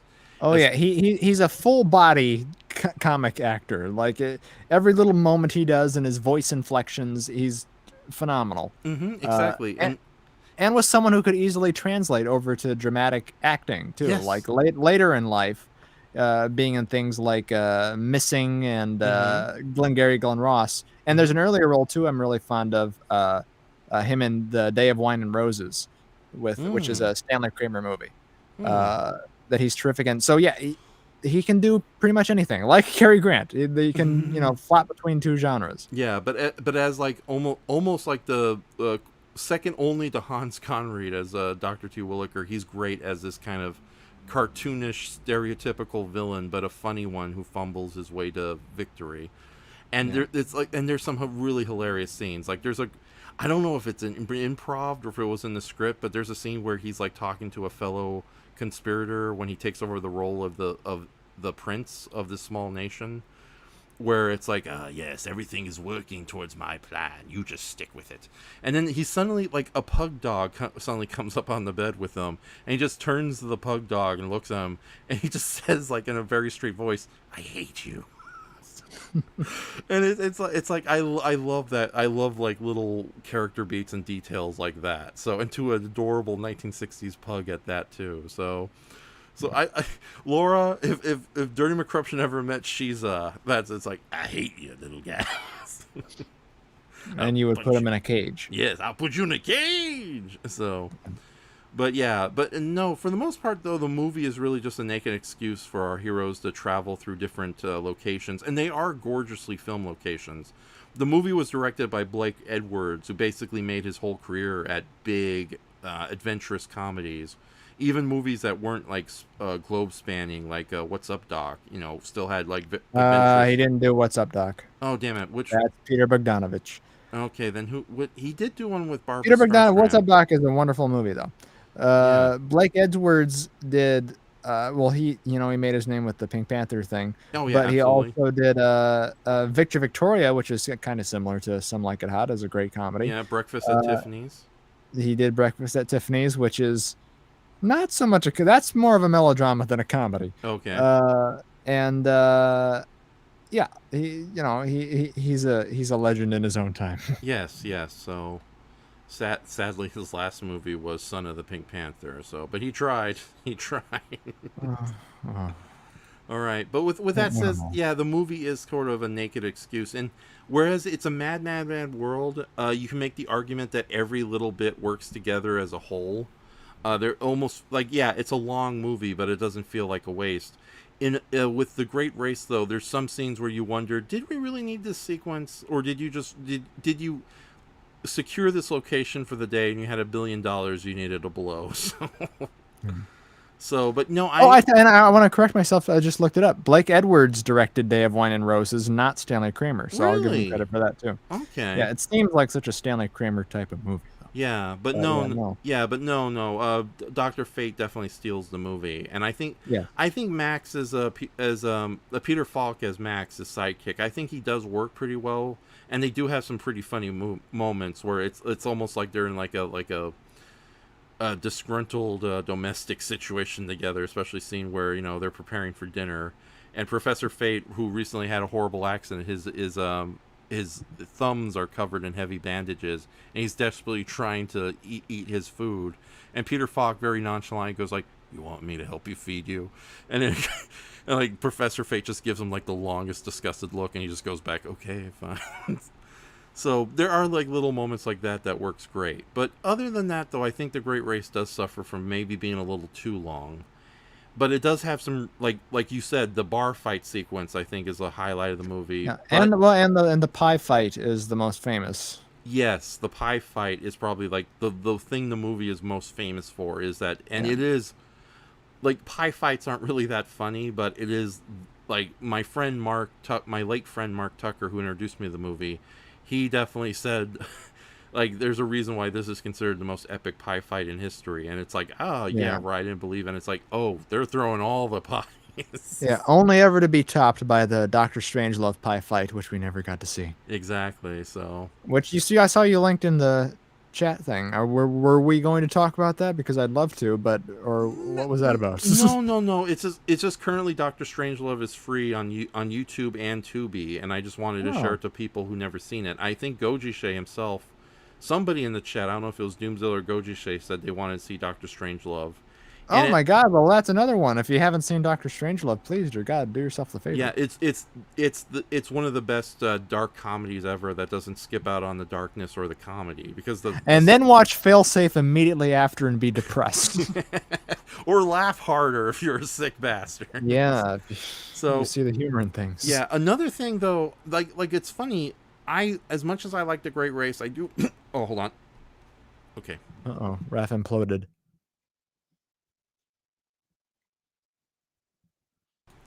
See, I told you. Yeah, sorry about that. I had to mute. I had a bit You exploded into a pile of powdered donuts, didn't you, Ref? I don't like powdered donuts. They're terrible. Glazed donuts, on the other hand. Bear Alright. claws. Okay. But, one thing I'm not a... You know, it's weird, and I know you're probably going to make fun of me for this. The movie does suffer a little bit from, like, you know how they say some movies do not age well, and comedies in particular don't? Yeah. The Great Race kind Comedy, it probably ages the poorest of all genres Yeah. if it's done bad. And while I still think The Great Race is a really good movie, and I still recommend it, just, you know, if you're willing to watch it in two halves, I think that would be better than trying to watch it in one night. But it does suffer from, like, 1960s sexiness, I think is the best way I can describe it. Because I do like Natalie Wood's character quite a bit, but I generally like Natalie Wood. She was very good at, basically, if you want, she was very good at comedy and fast speak and all that. But sadly, this movie kind of goes out of its way to find any excuse to put her in lingerie or a revealing outfit. And it's like right now I'm showing like one of the posters of the movie that kind of shows Tony Curtis without his shirt, Natalie Wood in lingerie. Take your pick, boys and girls. So in the movie, Yeah, I could see how you would hate that. yeah. Well, it's funny. Like I actually like Natalie Wood quite a bit, but I don't, you know, the over fetish. Exploiting the female form for humor. I don't see how you would ever stand for such a ridiculous notion. Well, that's the thing. I think she's a lot funnier when she's not being exploited in that regard, and it just seems a little sad to the extent they go in this movie to do that. It's like any excuse where she like strips down to lingerie. It's like what? Why? Stop. And I know this sounds weird coming from, you know, hey, I created Miss Blue Enshohma here. But yeah, it's one of the things I think kind of like poorly dates the movie in this regard. Because yeah, like the 1960s was kind of infamous, especially the mid 60s, the late 60s, infamous for having like way too much sex in their movies, even by like modern standards. And modern standards is pretty bad in that regards. Like, well, they were just getting away from the Hays Code, Raph. They had to let it all explode. They were holding it in, and then they let it out. That's right. You ever see a pre-code movie? How sexy they were? Oh my god! Like the original version of the Maltese Falcons, he's like sleeping around naked women left and right. We never see the naked women, but we see legs pass by the screen all the time. Yeah. Yeah, but yeah, pre. And then in the remake, we see naked Peter Lorre and naked Sidney Greenstreet. I'm naked. Behold, indeed. Now grab that butter and do what you think you're gonna do. I like talking to a man who likes to watch. I like to watch too. No, it's weird because yeah, both Falcon movies are good. The one with Bogart is better though. Yeah. But yeah, it's to compare and contrast the remake of the Falcon from the 60s was it the 60s or 50s? The Bogart version. I think that was late 50s. Late 50s, okay. That movie is relatively tame, especially with its main dame and femme fatale, who is basically kind of a watered down shadow of the original version. No, that's 41. 41, okay. Yeah, okay. It felt like a movie after 45, so. Yeah, no. It was, John Huston's first movie, so, 1941. Yeah, but no, The Great Race does suffer a little bit from that 60s sexual liberation nonsense that was constantly popping up in movies. Like, you know, I don't know. And yeah, I know you find it funny, but personally, I think Natalie Wood is a lot prettier when she's not running around half naked on the screen, so. Okay. Fully naked would be better. Oh no, it's Spectrum Man fan. What are you doing here, you pervert? I thought they arrested you for crimes against Princess Archerina, Paramorphicon. I heard about A.G. Tsuburai's Axis Power films. I want to see them now. They don't have kaiju. Have I mentioned I've committed war crimes? Okay, in Tsuburai's defense, he only made propaganda movies. He wasn't on the front line like other people who would be slightly questionable. He made them with every breath he had in him, though, didn't he? And he wasn't being forced to. So I mean, we can talk about that. He bombed Pearl Harbor from a model airplane. Yeah, he wasn't doing it, you know. Yeah, he's that good of an effects artist. I mean, Lenny Riefenstahl wasn't personally putting them in the gas chambers. Come on. but she was helping fun. Damn it! Yeah, this got Yeah. dark. Do your research, kaiju fans. Then we'll talk. Yeah. So, but yeah, it's all about context and what is. But no,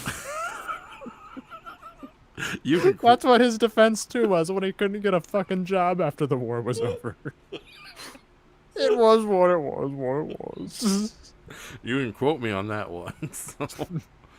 Yeah, but no, It's a Mad, Mad World is definitely the better movie. But yeah, that's the problem though, because of the lengths. Do you think it's just hard? Like if you go to the movie theaters to see it, you're making a night out of it, or a day, if you will. So you're prepared for the whole thing. It's like going to a musical on Broadway. There's going to be an intermission. It's going to be a big performance done live. So does it justify the price? Maybe a little bit. But with that says though, I know we live in the day where we can watch this stuff easily online. It's like I even think It's a Mad, Mad World is still free on Tubi and YouTube right now. In fact, I'm going to share. Yeah, but if you're gonna a plea to people, if you're gonna watch that movie, don't watch it on your computer. If you can help it, watch it at least on your television set.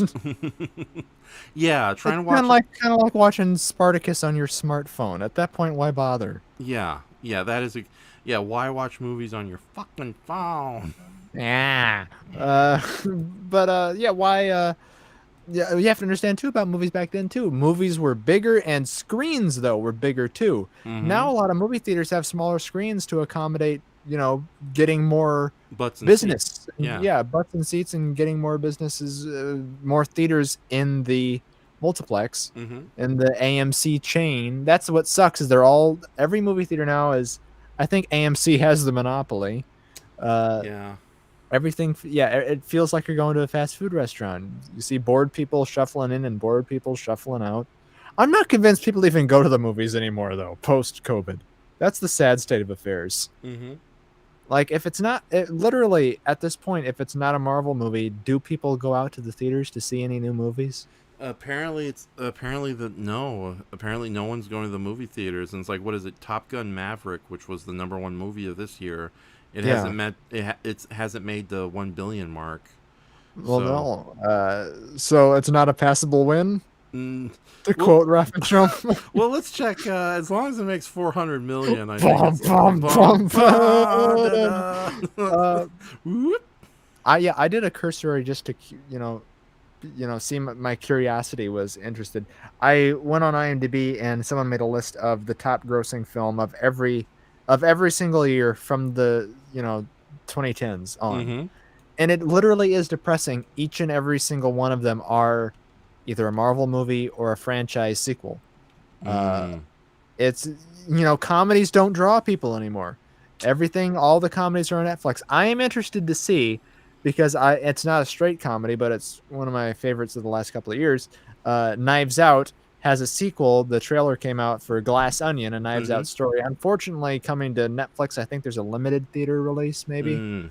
But it just premiered at the Toronto International Film Festival, and people are really raving about it. Okay, good, because and saying Knives Out was one of my all-time favorite non-science fiction fantasy movies in the last couple of years. It's maybe one of my favorite movies post millennia. It is terrific. Yeah. So if the sequel is anywhere near as good, that's great news for me, and I'm looking forward to seeing it. I'm looking forward to seeing that, and I don't know what else comes out. That's the sad thing because Marvel has such a monopoly on films. Disney, even if and Disney, even if you want to see these movies, you have to kind of search to see what's out there, because they don't have any marketing airtime. Yeah, exactly. And so many other good movies of smaller budget and lesser advertising dollars are crushed under the Disney thumb. Yeah, or lost between the fingers. Like, every movie should have a chance to be seen or rated. Unfortunately, yeah. And if it's not Disney, it's psychopaths like who's currently running HBO Max, who's deliberately burying content just for tax reasons, or personal preference. Like I'm honestly thinking of getting rid of HBO Max before the end of the year because they had such a wide variety of movies, and then they started whittling it down, and now it's getting insane where they're just getting rid of things without even telling people. So, but yeah, and original ideas don't get much support too. So it's like, it's sad. Anyways. Anyways, no worries. So, but sorry, Goji Shay, I don't mean to correct you, but it wasn't Tony Curtis in The Seven Faces of Dr. Lao. That was Tony Randall. Tony Randall, the equally wonderful actor, playing those roles. But yeah, he's in Pillow Talk. You haven't seen that either, have you? No, I have not seen Pillow That's Talk. the Doris Day, Rock Hudson. That's another funny thing. That was like the top grossing movie of that movie, and it's a rom-com farce, and it's wonderful. And Tony Randall is like the square complication to the romantic comedy, and he's great. I don't know about The Seven Faces of Dr. Lao though. That's one of my dad's favorite movies, and I don't know Before if he it ages escaped all the that well. Satellite of Love. That's what I was gonna say. It's also another man's favorite movie. But I don't know. I don't know if it ages all that well for me. I think it still ages pretty well. It's like I would not mind revisiting that movie with you. I think Even with the yellow face. there's worse examples of it, and again, context is everything. And Dr. Lao, despite some of the Chineseisms, so to speak, he's mainly portrayed as a much more positive character than you think he is. Yeah, but the problem is he's so Asian though. Is the problem. Compared to the Japanese Mickey Rooney in Breakfast and Tiffany's. Well, that's another very problematic thing. I give Charlton Heston a lot of leeway in Touch of Evil because it's a great movie and his character isn't bashed over the head with saying "Oh yeah, senor" every 5 minutes. You know, it's just basically Charlton Heston. He's an actual, fleshed out character who just happens to, the character happens to be Hispanic, if not the actor. Yeah, no, in a perfect when an American actor plays someone who's so of that ethnicity and is made a point to be, mystical and wise and very, it's a little uncomfortable for me. Yeah, there are way worse examples of it. And to be honest, though, Dr. Lao is largely portrayed. He is portrayed, I should say, portrayed as a positive character. But yeah, there are a little bit of Chineseisms here and there that or Orientalism, I should say, that should is a little ham-fisted and shouldn't be there. But for the most part, first off, it's Tony Randall, so it's hard not to love him. Two, context is everything, and the character does work in that regards. Granted, if it was a better world, we would have had like one of the great Chinese character actors of the day playing him. Including a young oh god darn it, James Hong could have filled that role pretty well. But for the most part, and also again, it's technically Dr. Lao is just one of the many faces. It's basically a shapeshifter being played by the same actor. But I want a 3-man road comedy with Dr. Lao, Mr. Yiniyoshi, and John Wayne as Genghis Khan. No. Taking the Orient in one. Okay, I think you need to revisit the movie Break because it's like Dr. Lao is nowhere near as bad as The Conqueror, nowhere near as bad as that one terrible blemish on Breakfast at Tiffany's. I give John Wayne a lot of leeway because he's not even trying though. That's what makes it so bad. I am Genghis Khan and I am so Mongol. Now get up on those horses, Pilgrim. I mean, my fellow barbarians. When do I get to shoot an Indian around here? Sir, this is a Genghis Khan movie. I don't care. I want to shoot an Indian. Son of a bitch.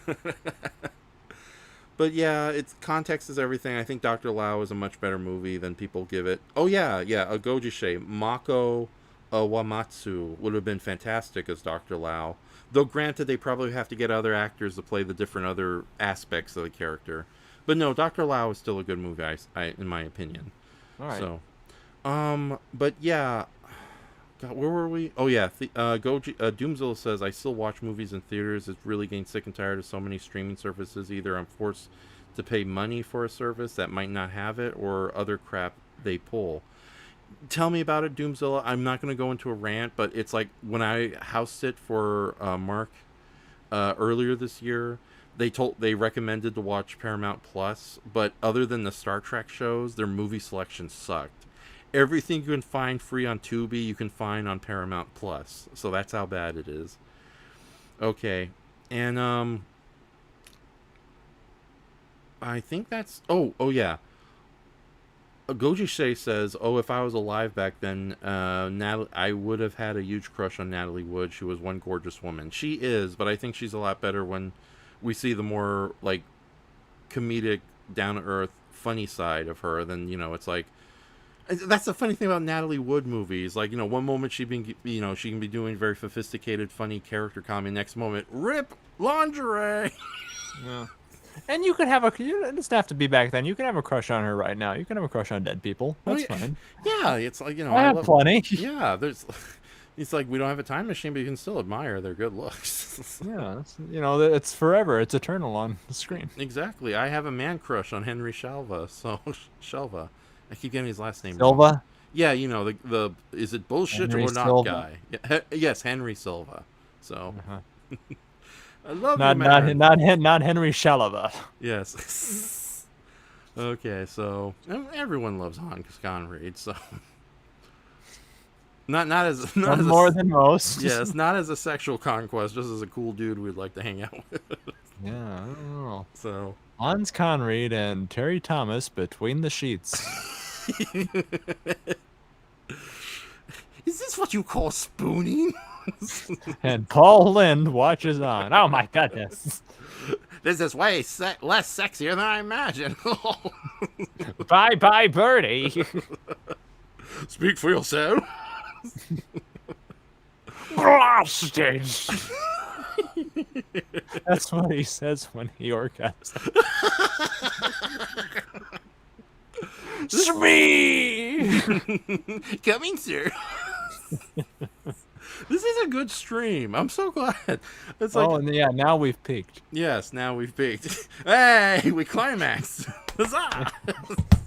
Yeah. Oh my god. How long have we been going here? So 3 hours and 1 minute. Okay, let's not go too far. Let's close up shop then.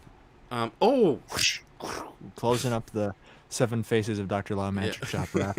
Life is a journey. Yes. Enjoy the ride. Oh, wait, no, that's a Nissan ad. Life is like what did you say? Life is like a circus in the sands of pebbles. Doody-doody-doo. Now, who's the racist who can't tell the Or difference not. between one magical Asian man and another magical Asian man? I don't know what's wrong with me. I'm a nutcase. Indeed. But no, we're hitting 3 hours. I'm better than John Wayne. Yeah, I don't want this to get too long, but there is 2 things I did want to touch up on. Earlier, somebody asked about your experience with older movies. Can I quickly mention mine, or do you think that's going to be this little self-indulgent silliness? Oh, no, please. Okay. Indulge. Goji Say also says that he misses when AMC actually did used to show American movie classics. We were talking about AMC, the movie theater chain. But yeah, that's funny. But I also agree with this. I wasn't alive, though, or I wasn't cognizant for when they did. I'm a TCM baby. I don't remember AMC all that well. Okay. As you know, I grew up in the year 16 BC. Yeah. No. You were born in 2000 BC. Yes. No, I was fortunate enough to grow up in the 80s and the 90s, and back then, when you had cable television, you had, honest to goodness, a variety of entertainment, especially with the wonderful movie packages various networks had. Granted, it's like the old Mystery Science Theater interviews where it's like, oh yeah, you get like a handful of good movies and a bunch of crap, but it was still an interesting variety. I'll call that Tubi. Yes. Hey, actually, Tubi's the opposite. You might get like a handful of. Actually, you're right. It's a handful of good classic movies. It's like a scavenger hunt for quality. Yeah. Hey, they got 12 Angry Men next to Thunder Force Battle Ninja Boys. Super lizard monsters. Okay, but no, back then there was a wider variety of movies, and thankfully my parents had basic cable. So we were very fortunate to have something like TNT and TBS. And back then they were more movie-centric than they were.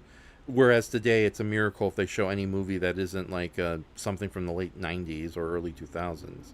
Like, how many times can you play Independence Day in a month? But yeah, between TBS and TNT was the way classier movie selection, because that's where they would have the wider variety of classic movies, whereas TBS was like the B movie horror bin. So every Friday night, it's like it'd be Tommy followed by the vampire hooker. It's So like, wait, oh, so Monster Vision was TBS, not TNT? no, Monster Vision was TNT. Oh, And it's funny too, because I stumbled on Monster Vision when it's like my dad's like, hey, they're playing the Outer Limits marathon. Okay, and then it's like, Monster Vision is here to play the Outer Limits. And it's like, oh my god, this is my new favorite thing. But TNT would show like a fairly good variety of like really good movies during the daytime. I remember it's like, oh god, that's how I think I was first introduced to the Marx Brothers, was because they used to air Duck Soup and A Night at the Opera and The Big Store during the afternoons during the TNT summer movie camp, or some kind of programming block like that.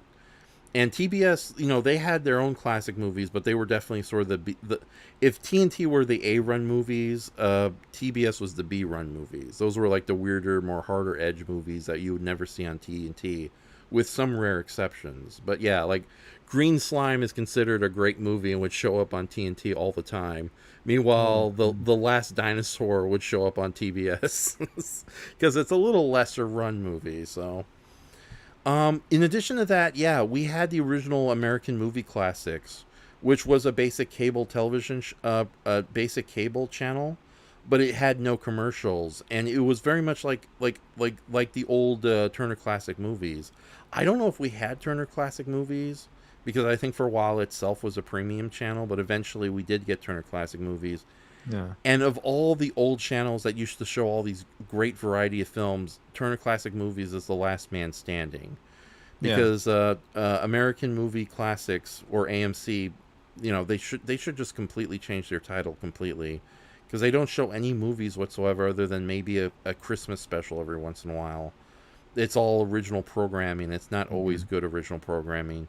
TBS and TNT, it's like they're nothing basically. So, but yeah, and sadly, Turner Classic Movies is, I wouldn't say They still show great stuff. They still have a great cycle of movies. It's just I can't stand to listen to their patronizing hosts anymore. Oh yeah, it's You have like to wait for the movie to start. I like Eddie Muller, who does the Noir Alley stuff on Sundays. he's great. I love him. He's really cool. He's very knowledgeable and knows his stuff. Mhm. The other people are like, I don't know, there's these young hipsters with curly hair and thick glasses that I just can't stand. You're about to watch a movie that's old, and I know you young people, you millennials with So your let me cell phone. reframe it, because you couldn't possibly connect to these old characters that your grandpa loves. No, it's depressing. It's funny you should mention that. Back in the old day, like when Turner Classic Movies would show the Seven Faces of Dr. Lao, or even TNT, it's like a magical event. Gather the family. Whereas today, when it's like, okay, we're going to watch a problematic movie and there might be some magic in it, but it's terrible. Hashtag us on Twitter. Yeah, I miss Robert Osborne. He was like a fatherly Mr. Rogers showing with his old vault classics. Yeah, and for the most part, he was not really patronizing about, even when it was a movie that you can tell he had very little care for, he would still give it a decent introduction. Whereas today, it's like, okay, Robert Osborne, it's like, today we have a TMC premiere of Turner Class. Oh, TCM premiere of the original uncut Godzilla movie from Japan. Whereas today it's like, well, get ready for some cheese and subtitles because we got fucking Godzilla. So it's really is a world of difference between the presentation. But yeah, and it's sad too, because even with the wonders of streaming channels don't really have very good movie libraries. Like again, going back to HBO Max, they started with a great movie library, and now it's being whittled down. It's like I checked their comedy section today to try to find more movies to add, and it was just pathetic what they had there. And some of those movies don't even count as comedies. Like, I forgot what it was, but it's like, this isn't a comedy. This is a Race the Devil. That's a thriller. Why is this in the comedy section? I like to crack open a cold one and watch Schindler's List and get ready for a laugh.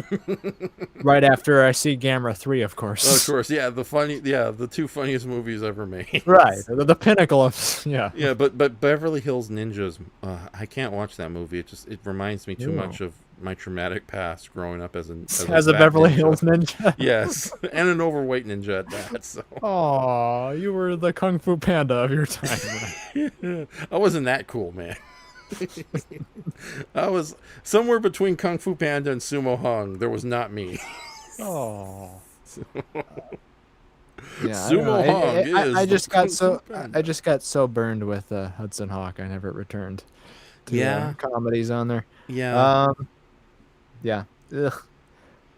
Oh, yeah. Big girls don't cry, yai. What's her name? Maria Benhart. What's that? She's never in anything anymore. The woman with the Bernhardt. weird mouth. Yeah, Sarah Bernhardt. Sarah Bernhardt. Yeah, and it's funny. She used to host a lot of like B movie shows on USA Network when I was growing up. So she's also in King of Comedy, which I mentioned earlier. She's actually pretty good in that one, to be fair. Yeah, her and Robert De Niro as major super fan sycophants, weirdos. Yeah, and that's another good dark comedy where it doesn't skip on the darkness or the laughs, but it doesn't get like needlessly vicious about it too. Yeah, well, Scorsese's made some pretty good like that, and After Hours is a wonderful movie. It's a dark comedy. I really want to see After Hours. Well, we'll make a point of that. Yes. Yeah, it's a terrific movie and very underrated in his catalog. And he very low budget. Mm-hmm. I think he made it after Raging Bull.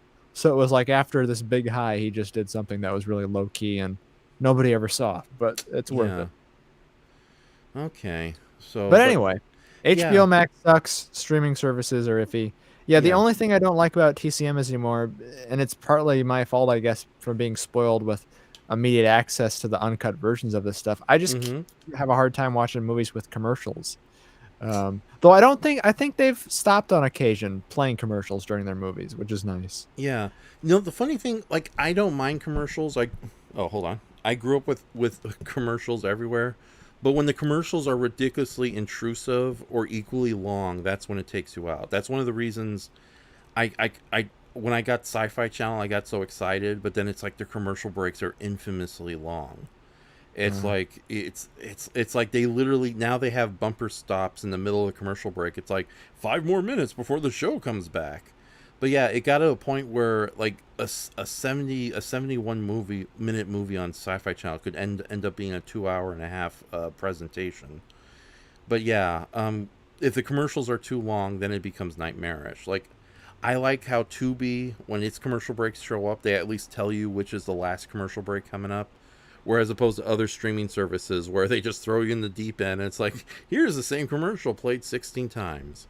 Yeah. And it's funny too. And back then, to be fair, when growing up watching TBS and TNT, especially TNT, the commercials were actually interesting. Like, you know, during your making of your little Turtle versus Robots on the Ship trilogy, you've noted multiple times commercials were done with better artistry back then, as opposed to today where there's no artistry whatsoever. Yeah, if you're gonna be horrible and materialistic, at least put effort into your work. You know, now everything looks like a corporate training video with their checkboxed biracial families and some standard shots of a car racing down the highway. Yeah, a Japanese woman, a black man, and an Irish boy. How does that work? I think someone's adopted. Is it the dad? No. Oh. Okay, or the mom. Okay, we're equal opportunity confusion here. Yeah. Okay. But no, that's my and that's how I was introduced to a lot of these films. Although as a little kid growing up, there was sci-fi and comedies were the big appeals. And that's how I was able to discover all these great movies. And TCM is still like a haven to watch movies. Although now it's not as interactive as before, because before they would really go out of their way to tell you what movies are coming up. And now it's like you got to check the schedule just to see, you know, you got to check the online schedule, see what's coming on. Yeah, I have their app, and their app isn't great. No. Yeah, even their website kind of sucks because before I used to like ask them to email me whenever movies would come on, and now that feature doesn't work. And yeah, I wonder if they. Everything's gone to shit, man. Yeah, even comedies today kind of suck. But it would be interesting to talk about like modern, like Knives Out is a good example of like a modern comedy that still has a lot of the intelligence and class of an older comedy. Yeah. So even though Maybe I'm just too old at heart. I don't know. I don't really dig the I think newfangled comedies. I think we were spoiled by quality. So That it's might like, be it. yeah, it's like everyone else. You're okay watch. Like I know Thor 4 is on Disney Plus, but I think I'm gonna hold off. Thor 4? Thor 4, yeah, the fourth Thor movie. Oh, I thought that was the title of something. Sore Thumb, Thumb Sore, Pal Jimmy Brings. Well, I don't know. Okay, that's okay. It's like, yeah, I'm not looking forward to seeing it. So, but yeah. So with that says though, the last thing to bring up the night, you mentioned you actually for this week you visited a bunch of old British movies. Do you want to discuss that, or do you want to save that for another night? Because either way, you're ending the night with your discussion of these films. Oh, that's a threat. I got a gun right here, Brayton. I'll go more in depth on it if we do another thing like this. But yeah, I spent this last weekend. I rewatched 2 and then watched for the first time when I hadn't seen the Alec Guinness Ealing Studios comedies from the 50s, early 60s. I started by watching the Lavender Hill Mob, which I had seen before. Then I rewatched The Lady Killers, which is one of my favorite movies. And then I saw for the first time The Man in the White Suit, which is way less comical than the other two. Much more of a science fiction movie with a sort of a silly satirical edge to it. And definitely, yeah, it's. I would definitely say it's the most, maybe not cynical, but it kind of has a downer of an ending.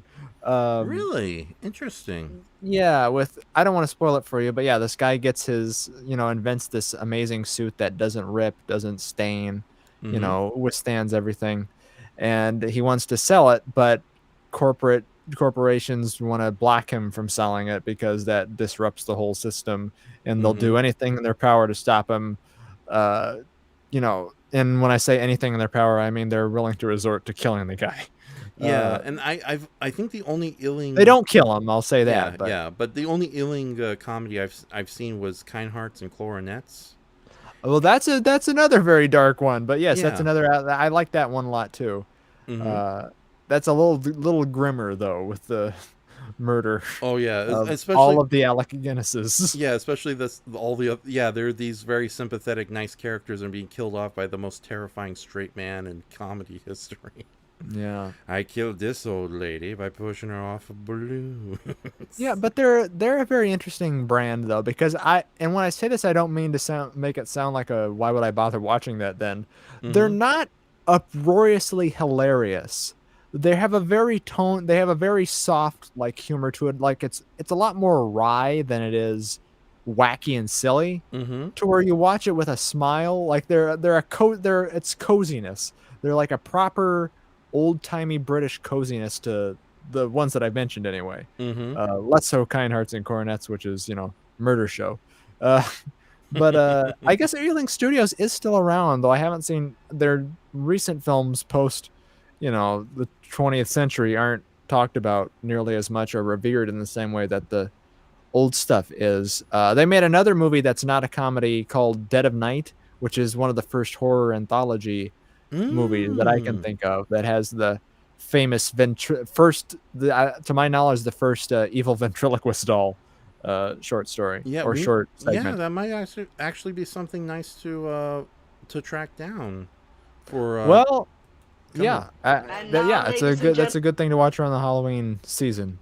I think, Raph, what we should do, and I'm willing to do this as soon as next weekend if you're available. I would like to start, if you're anybody is interested in watching them with us, a series where we go through some movies you haven't seen on your Twitch stream, on your Twitch channel. Yeah, no, I wouldn't mind doing it definitely next week. Let's do at least something, because I know throughout October I definitely want to do a bunch of Twitch streams, but based on horror movies And Yeah.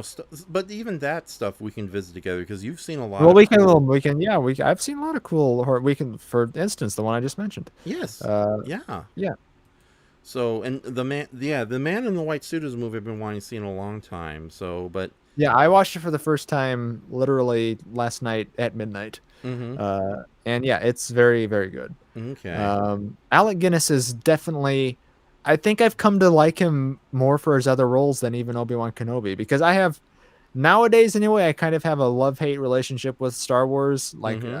I kind of, it's not to the point where Tokusatsu where I've abandoned it wholesale, but it's Well, you kind of like, abandoned it with like pure hatred and spite. no, but I think it's got a lot more. I think the baggage of the fan base has a lot more of a stain on it, Yeah. to where it's kind of hard to separate it from just the ugly baggage and skeleton in the closets that fans have brought to the thing. Okay. So it's hard for me to enjoy in the same way. As you know, I came back from Power Morphicon. I was not like that affected my mood for Power Ranger fans suck. I'm sorry, everybody. I agree with that sentiment, and I've only known a couple. No, I'm kidding. Me included, the bastard me. I'm a fucking jerk. Yeah, Star Okay. Wars is just, it's to a point where it's so popular and the fan base is so horrible that I just want to disassociate. I'm honestly looking at them at fresh eyes. Indiana Jones is such a better franchise anyway. And that's not, and I hate the concept of franchises too. So that's probably why I dissuaded myself from it. But yeah, when Alec Guinness is concerned, he was really funny. Like, he had such great timing in his own right, Mm-hmm. in that sort of quiet British sense of comic timing from back then. Mm-hmm. And he's great in literally everything I've seen him in. Like, I can't even, like, even Murder, was it Murder by Death or Death by Murder? Yeah, Murder by Death, which is a really funny early whodunit send up, kind of in the Right. same vein as Clue or Knives Out. Mm. He's great in that as the blind butler. Like, he should have gotten far more recognition as a comic actor and as a serious actor and stuff like Bridge on the River Kwai than just Mhm. Obi-Wan frickin' Kenobi for his final days, Yeah. because he started to hate that pretty damn quick when that was all he was recognized for. Yeah, that's like tying back to our earlier discussion about Some Like It Hot.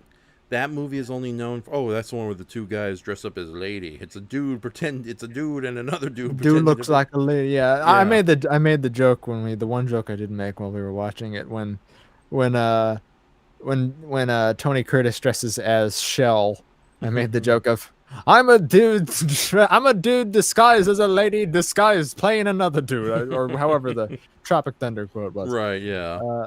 But yeah, people know it for that. It's probably his most famous. Well, I don't know, Sunset Boulevard, and he's made a lot of famous movies. Yeah. But yeah, people kind of know some movies through a lens of indifference or just social, acknowledgement. And yeah, for all Alec Guinness to be known as is just Obi-Wan Kenobi, I think that's a shame. Mm-hmm. No, I fully agree. So, but yeah, no, in the future, let's definitely either check out the Ealing Studio movies through a Twitch stream or through a chat here. But no, this chat went a lot better than I expected. I was afraid like either you'd have to take the blunt of the hosting duties because I've not seen as many comedies as you have. Or Well, we may stay on topic with just a couple things, so I think yeah. that helps. Yeah. So, but no, I think we're at 3 hours and almost 3 hours and a half, and much like the Great Race, I think we're more Mad World levels of length here. I think we should call it. I'm in a full length body cast as we speak. Right? And here's Ethel Merman to yell at us. Somebody throw a banana. And then she slips, and then we all cackle. I never thought I'd laugh at anything again. Hey, lady on the floor. Funny. So, but yeah, no, thank you very much, Brayton. And yeah, I'm definitely want to kind of get out of my wheelhouse a bit here, as far as like yeah, kaiju is my bread You're out and of that butter. wheelchair too, Raph. Yeah, that's true. I'm in a wheelchair too. You guys can't see it, but it's like it goes, and I save room. So, okay, but oh darn it, there was one song I wanted to close this out on, but I can't find it. It was like, we're gonna. I wanna be loved by you, just you. Nobody else will do. Do. Boop, boop, be doop. I could end it on that song. No, I wanted to find that one song. It's like, we're going to change the world. You know, that one live performance you shared with me? How about we do I Want to Be Loved by You? Something that actually connects to anything we were talking about. Okay, that's a good point. Let me find Marilyn Monroe. But yes, let's make a date for that. Let's do that next weekend sometime. I'll figure out what we're going to watch, and we can do that on your Twitch stream, Twitch channel thingy. Yeah, guys. And Doomzilla and Goji Shay, thank you so much. You guys, not only you two very great, really good fans, and just decent people in general based on everything. Oh, there we go. Yeah, I actually was tempted to play footage of Marilyn Monroe from the movie, but I don't want to get us in trouble, so I'll just play the song itself. And all right. Yeah, so, or it's the end of the stream. Just imagine she's really hot. She is cute, but believe it or not, she's not really my type. So yeah, all right, but she is adorable. Me neither. I'm more of a Jack Lemmon and drag type of thing. I like to play it, play it fun. I like Marilyn Monroe's big freaky mouth friend. So hey guys, how you doing? So would you like to have a sleepover in that train compartment, Raph? No, with all those blondes falling around. I talk a big game, but I most likely be nervous and not want to talk to anybody. So. Yeah, you were nervous like that around me, and I'm the closest you've come to me. I know, and Max a monstrosity is. I deeply apologize if I gave you that freaky vibe too during Power Morphicon. It's like, I know this guy, but why am I all? It's like, I don't know. I guess I was. What is this deeply threatening aura you give off? Raph? I'm just weirdly antisocial, but. One thing is I need to go out more often. I've been stuck inside for too long, and I think that pretty much stews in a lot of my psychosis. Oh. But yeah. Sorry for enabling the crazy. No, it's my own fault. It's like it's like I'm kind of happy I let some things out, but at the same time I got to find healthier ways to let it out. Like murder on the Orient Express. So, okay, but no, this Tony Randall as the Orient. Yeah, but no, we'll decide what we do with the stream. When do you want to do the stream? Friday or Sunday? Sunday. Why not Sunday? Okay, yeah, we'll do a stream Sunday. Later this month, we plan on doing a live watch with King Kong Escapes. I just got to finish the title card for it. And but that's going to be towards the end of the month. And throughout October, I'm definitely going to have you back, Brayton, because last year we did really well with a live stream where we just talked about horror movies we saw recently. Unfortunately, the big problem was I talked too much about the horror movies I saw, which was only a handful. And a lot of the cooler movies you saw were barely touched upon. The spooky ooky ghosts and ghoulies? Yes, exactly. I got to find things the goal I set for myself in recent months is watching movies I've never even heard of. So I need to find a whole lot of obscure horror movies that I have yet to see. Yeah, I might find some interesting things to share with you. And that's, like I said, that's like there's a lot of horror movies that you've seen I haven't seen. There's a lot of horror movies that I've seen that you haven't seen. I was surprised you said you've never seen Woman in the Dunes. That's not really a your standard typical horror movie. The Japanese film about the guy who gets trapped in a giant sand pit with a woman. Yeah. No, I'm familiar with the movie. It's talked about a lot, but yeah, I've never seen it. So. Yeah, and then the same director made another movie, The Face of Another, where a guy spends the whole time kind of looking like Claude Rains in The Invisible Man. Yeah, I have that movie on VHS somewhere. That's kind of a rare movie, but I think didn't Criterion give that a proper release recently? Yep, and it looks great. Okay, fantastic. So I can provide any of the files you need. Yeah, to stream this stuff. Okay, yeah, and next Sunday, if we look at two comedies, let's definitely kind of like look at adventurous stuff, because I know Doomzilla and Goji Shay might join us, and I would love to introduce something like we may not watch The In-Laws next month, but we'll make an announcement ahead of time. But it would, if you guys have never seen The In-Laws, I think you'd love the hell out of it. So okay. I love my in-laws. This is a disaster. Actually, this stream was not a disaster. Okay, but yeah, this went incredibly well. You're in The In-Laws. So you'll me dressed up as a much more pleasant Dirty McCruption makes a cameo in The In-Laws. Yep. Okay, but with that says, Brayton, thank you very much. I'm going to close this out with Marilyn Monroe singing I Want to Be Loved by You.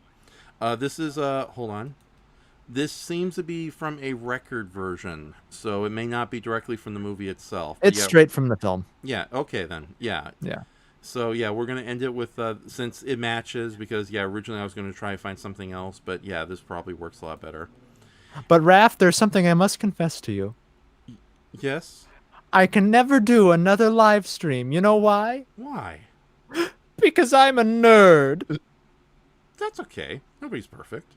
Oh, you're so close. Damn it! Well, nobody's perfect. There you go. Okay, and Bum bum bum bum bum bum bum. okay, so yeah, thank you everybody in the chat. Thank you, Laura, for showing up briefly, even though I think Laura's just pissed off these days. Damn it, I'm sorry. Now I ruined it. God damn it. But yeah, Doomzilla, go to by your ass, yeah, Raph. Aurora Borealis is what she is. Okay, but no, guys, thank you so much for coming aboard. Brayton, do you want to try that last line read or just go into the song? Oh, we already schmucked it up, Raph. I know. Hit us with the I prefer blondes over you. Okay.